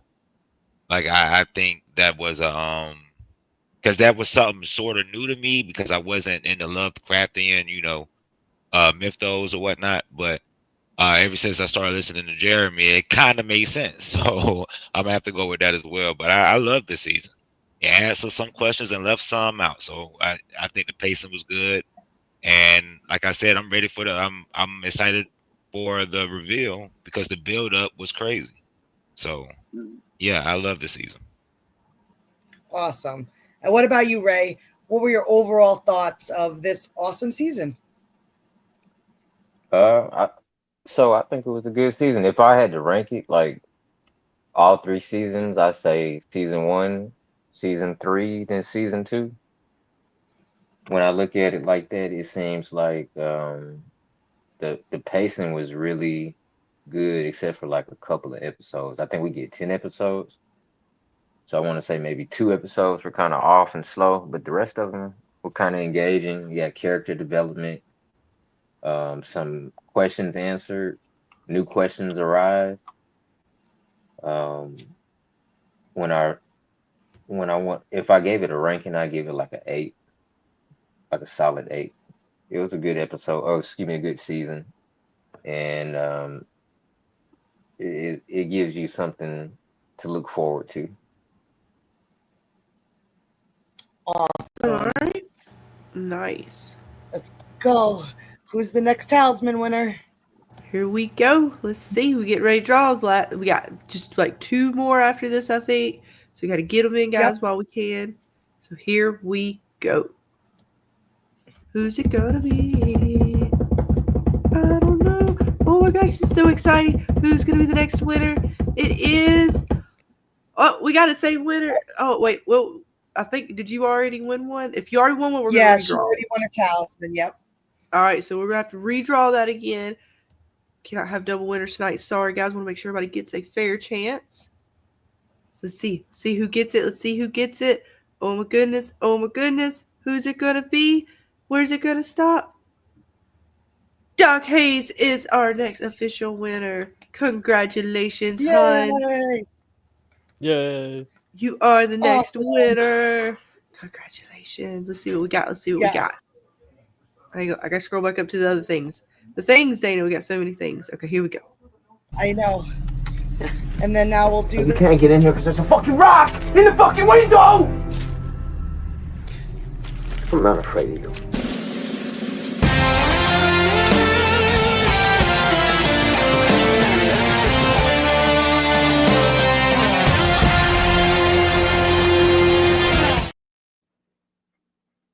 And congratulations again to you, Doc Hayes. Let's see, let's reset so we can get to the next winner. Yep, and final t-shirt of the evening. Hashtag Frumley again, guys. Make sure I spelled it right too. Y'all know I'm not good with that. All right. I think we are good. All right, guys. We give it just a few seconds for you guys to type that in. It's the last one of the night, Dana, or we got one more? Yep, last one of the night, and then we'll say our goodbyes and And thank you all again for joining us. It has been a fabulous night. We're not quite done with all of the From festivities, but what a weekend for the finale it has been. Just so much fun it's still to have, and we've had so much fun along the way with you guys for the season. And then I guess we'll just go around and ask what you guys have coming up next. We'll start with you, Brian. What's coming up now after From? What you got going on? Well, I'm just going to be reviewing everything that's coming out. I think the next show that I'm going to be covering extensively is probably the next Star Wars show, which comes out next week, Skeleton Crew. So I always cover Star Wars on my channel, so I'm going to be definitely touching on that. And other than that, just whatever movies are coming out. I know that I'm looking forward to Nosferatu coming out on Christmas. Looking forward to that. So definitely keep it locked on Shook Earth Media. Hit the sub button, and we'll be covering all those movies and TV shows when they come out. So thanks for having me on yet again. Really appreciate it. Of course. And we'll just go down the line. What about you, James? What's coming up for you? We got some Mayfair witches. Oh yeah, it should be coming right next year. Let's see, more Walking Dead stuff, a bunch of those videos always. I'm doing Silo. I love that series as well. Looking at Yes. some other series to maybe do. So just a few series. I probably won't be doing a ton of different things. My brain can't handle it, I don't think. But I may have to stop. Once Silo goes off, I might pick something up. That kind of thing. I'll always do Walking Dead stuff, but I Yes, may and I have can't to. wait to talk to you about some Walking Dead. I'm excited. Yeah, Yeah, we got to yeah. reconvene for a Walking Dead stream for at some point for sure. Yeah, sounds and I love meeting all you guys, and I think Dana and Scarlett is doing it right, doing the live thing and bringing you guys together. I've always been a solo guy, and I just want to say it's a honor to be here with you guys and meet all these new people. It's been Thank our you, man. Yeah, pleasure. this is fun for us. We came in from the chat and just wanted to, have people to talk with about the show, and that's, our love for the show is not just the show, but it's the people we get to talk about with it. So that's, we couldn't do it without all you guys. I mean, we probably watched half of y'all before we ever started even coming to even think about doing YouTube. And so really it's all you guys, the content you guys have put out there and the love you have for these shows and these movies and things that we all get into. So thank you all. Yeah, I second that. I've been craving like deep conversations about shows and stuff like this. So just having everybody come together, all these different points of view, it's really an awesome thing that you build here, and I'm glad to Thank be you. a part of it. We're glad we met all you guys. You guys have been a blast to just get together with and talk, and it's been so much fun. And what about you, Baby Clay? What's the future hold for you?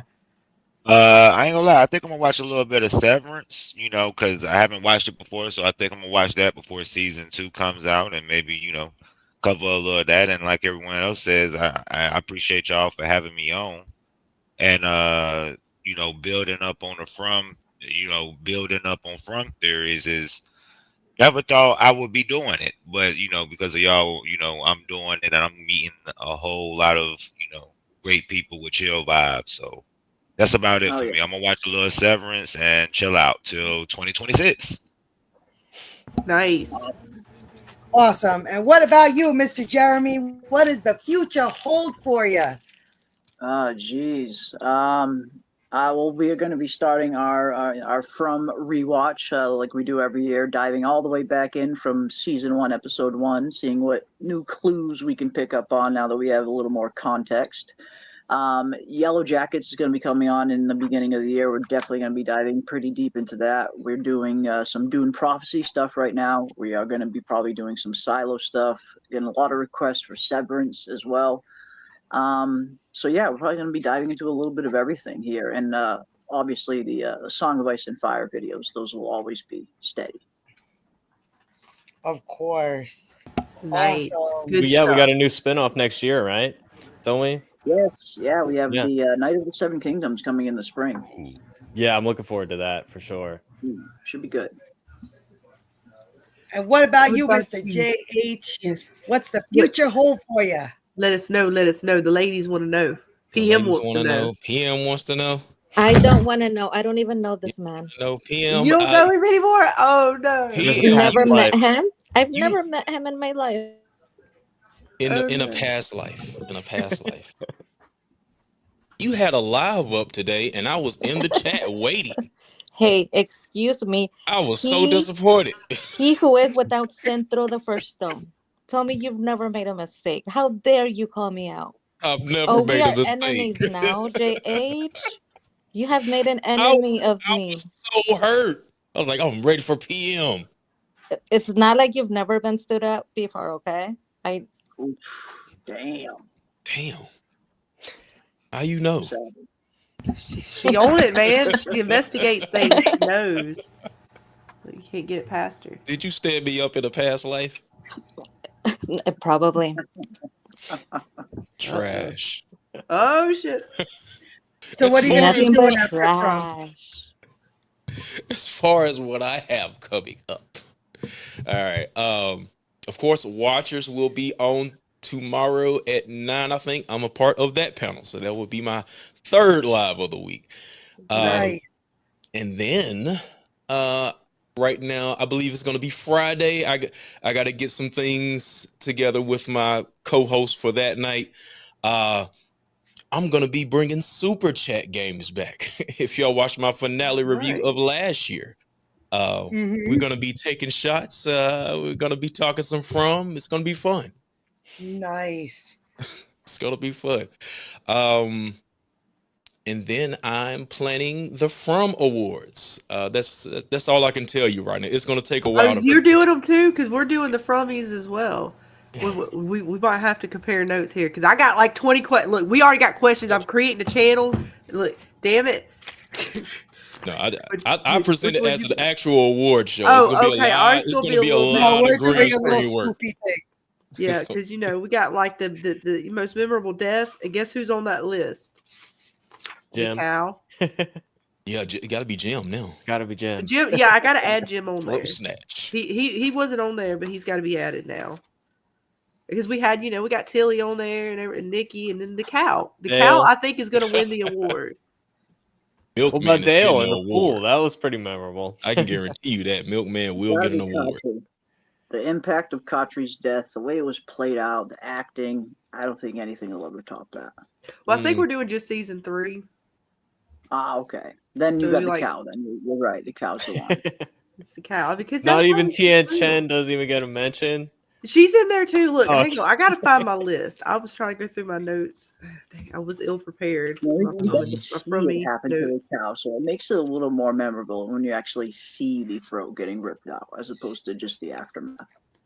It was brutal. That's But awesome. other than that, I might have a couple more episodes of my little From Lost Connections. I might do a couple more of those. Yay! I'm continuing my rewatch of Lost, so I think I'm on like episode 6 right now. So for those of you who haven't seen it, come join in. I'll be resuming that. Yes. I do want to watch Silo. I haven't seen it yet, so hopefully I can catch up on that so I can review that show. Yes. Awesome. And other what than about that, you, that's Ray? What does the future hold for you, Mr. Barnes? Well, I will be start making content. It haven't been much for me lately, but I will be doing some From content, Silo content, and Severance. I'm gonna focus on those 3 in the beginning. Get my feet wet. I want to thank you guys for having me on and inspiring me to make content. I probably wouldn't have did it without you guys. So thank you for that. You're blessed. Love you. Man, you got this. We didn't do nothing, man. It's all you guys. I don't want to step on anybody's toes. I will be first. trying to live stream when I can get in where I fit in and stuff And like that. you do it like honestly.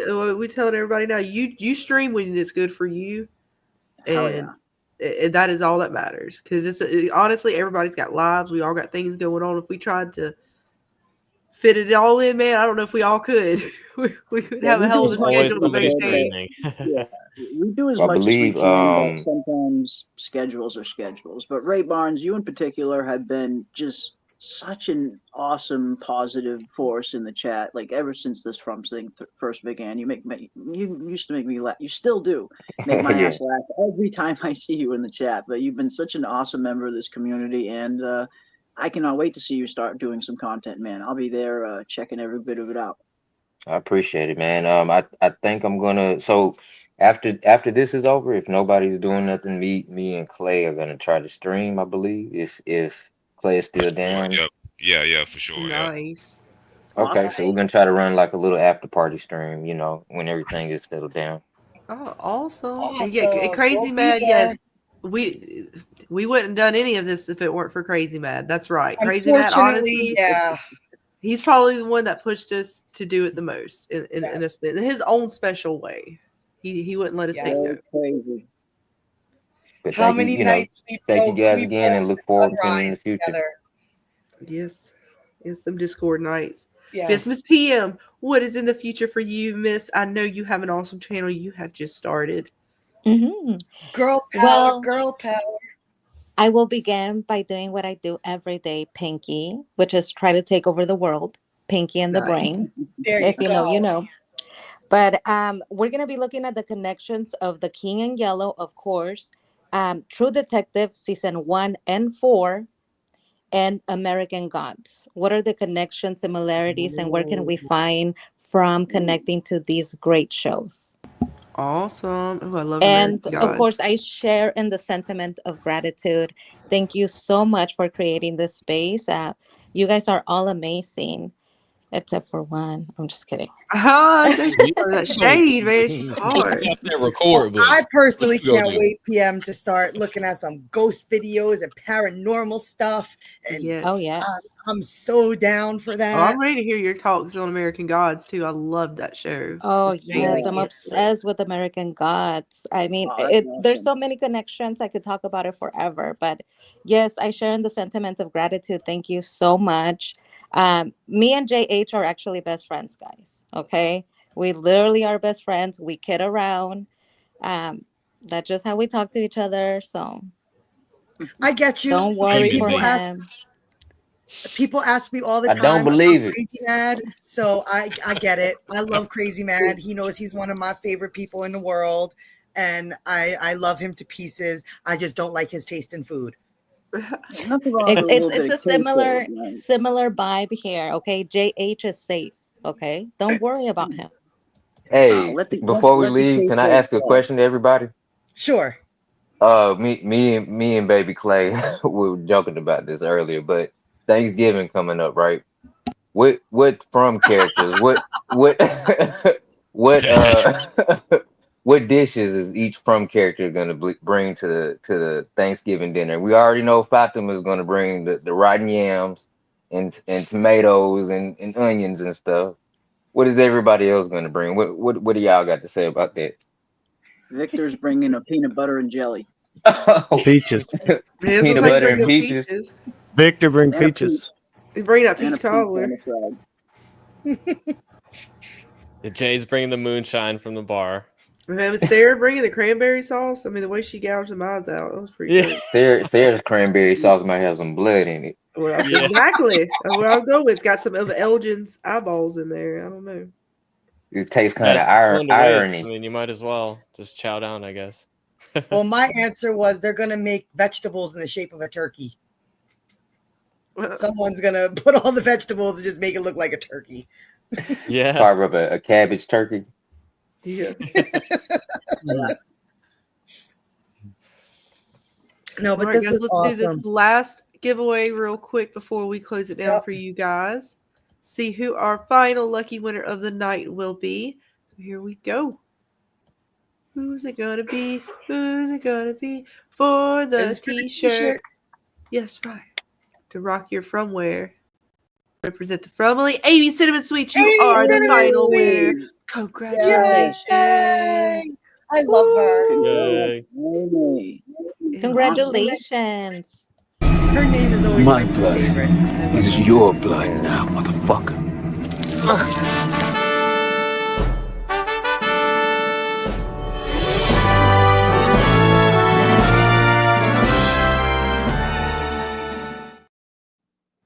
There you are, Amy. You are the winner. Congratulations to having a great, awesome t-shirt. You can rock it for the Fromly.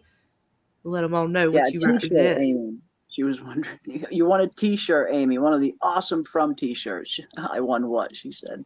Yes. Also here, hang on. Wait. I think I have the image. Hang on. Gotta move They're cool things around. shirts. Here it is, right here. Here is the shirt that you guys won tonight. It's pretty badass indeed. That is badass. Yeah, it's cool. And what about us, Scarlett? What's in our future? Boss lady, what's in our future? I think she just left. Or Oh, did we lose Sorry, my Scarlett? cord. Get the fuck out of here. I'm here. The cord. Look, you know what? If sometimes you touch your cord on the mic and it's loose, it makes your stuff go out. It's fine. I'm here. We're good. We got a lot going on. We got all the stuff going on for Wednesday, and then after that, I know we're gonna try to dive into a little bit of Severance. We're gonna dive into Silo. We got Mayfair Witches. There's Yellow Jackets on the horizon. I know we're going to start in the new year. We're going to work on some gaming stuff. So we'll do some gaming streams or even let you guys come in and we'll have some game nights for you guys in the chat as well to join in on us. I'm trying to think of all the shows. There was lots of shows coming up too, and I cannot remember off the top of my head, but a lot of good TV shows we're going to dive into with you guys. A lot of good watch parties we're going to have in the Discord. A lot of good fun. Giveaways always, y'all. You know Dana. Dana's always ready to give you guys something.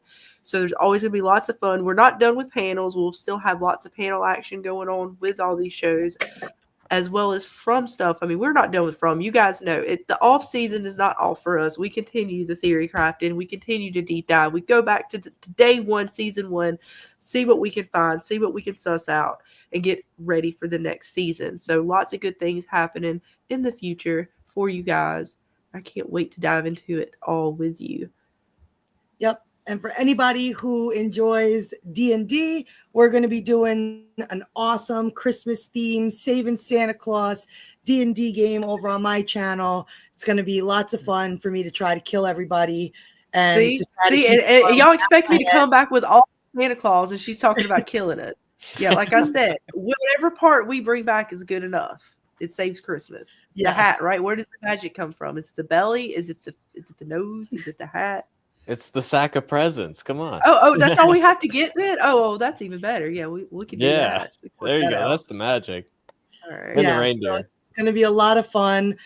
We're going to bring the whole D&D gang back together, and we're going to try to save Christmas. And anybody who doesn't enjoy D&D, come check us out. It's a fun time. I make boards. We get to play, and you just get to have some fun with us. So check out the D&D stuff, and then I'll be with Scarlett most of the time. That's right. We'll be here, over there. We'll be somewhere. You know, we're out there doing things, having fun, ready to party with you guys. But yeah, thank you all for joining us again on the panel and in chat tonight. It has been a absolute blast of the season, hanging out with all you guys, chatting about the show, diving into it. I mean, really, just thank you guys so much for hanging with us. Yeah, I'm super glad that we were able to do this for you guys. Some of you were requested by people in the chat. Some of you, I just saw James, my favorite Walking Dead channel, was doing From content, and I lost my mind, and I was so excited. And so I just want to thank you guys so very much for sitting with us, giving us a chance, getting to know us, having some fun with us, and just being awesome people. And Jeremy, we say this all the time, but we thank you for everything that you've done for us, and the start that you gave us, and the chance you took on us. And you will always be our dear friend, and we love you, and we appreciate you. And we were just nobodies in your chat, and you saw something in us, and I appreciate that you took the time out to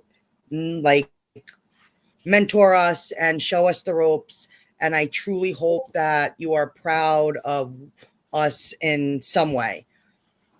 I'm super proud of you. You guys have been grinding it out day in and day out for well over a year now, and now it's paying off. The fruits of your labor, you're seeing it. You guys have created an awesome show here where you're bringing so many different content creators, and that's awesome. That's not something that can easily be done. I've seen big panels turn into shit shows many times, but you run it really well. So no, I'm super proud of you guys, and it was no chance at all. I mean, it was awesome to see people go from the chat to starting their own channels. I love seeing that. And no, you and Scarlett just kind of fit right in, and you were a perfect match. And I think you guys are going to go on to do great things. Thank you. We love you, Jeremy. Thank you guys. Honestly, in honor of Jade, we wore our onesies tonight, so we represented for Jade. Thank you all for joining us. It's been an awesome night. But yeah, I don't know. It's season 3. Too. It's a wrap. So cute. Look, I know. It's dear. That's it. We need the movie thing. It's a wrap. It's a wrap. I got one somewhere. It might be in a box in the closet. but I got one of those. I'm not upset anywhere. So do you do it when you like wrap it? Do you do the closing thingy? Something like that. Well, usually you do it before you start shooting, but you could do Oh, it at the end. They call it tail stick. I don't know. We don't know. We're not in. That's what we need you guys for. We don't know none of this stuff. But thank you, JH, give us a Brian. sound. Here is the sound.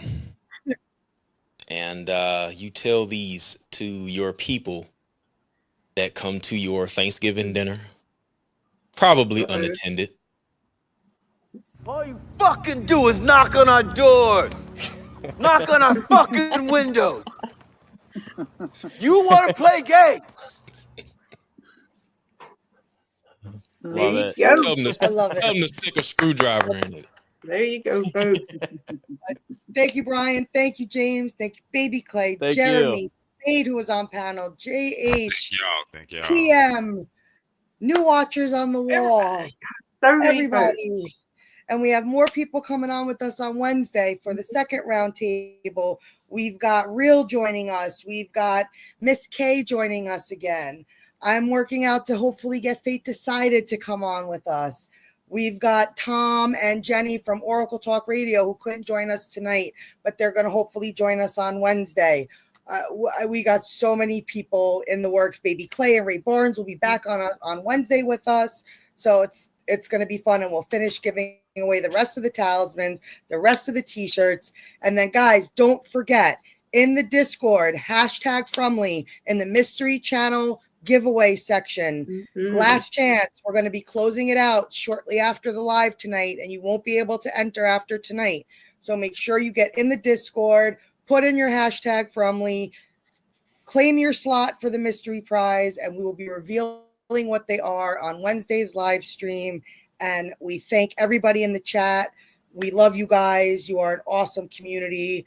I've met some of the most awesome people, our mods, Delsenia, Vic, Kiwi, our Miss Star, all of you guys. I love you guys very, very, very, very much. Absolutely. Thank you guys all again. Really, we cannot thank you enough. We've had a blast, and we'll see you all Wednesday night, right? Next giveaway, next fun, and to the future and beyond. I don't know, something like that. We love you guys. Have a good night. Stay safe. Good night, everybody. Good night. Paint me a scene, city in color, the way that you see, the way you see it. Don't you wish that I could give you, I could give you everything. 1, 2, 3, and my heart is racing. Can't fall asleep, I got my mind in a throw. Weightless, floating through the day. Trust that I'll be okay. I'm happy alone, but I let it go. Waiting for you. Wait until you realize. Waiting for you. Wait until you realize. If you wanna run ahead, I'll meet you where the water meets the earth.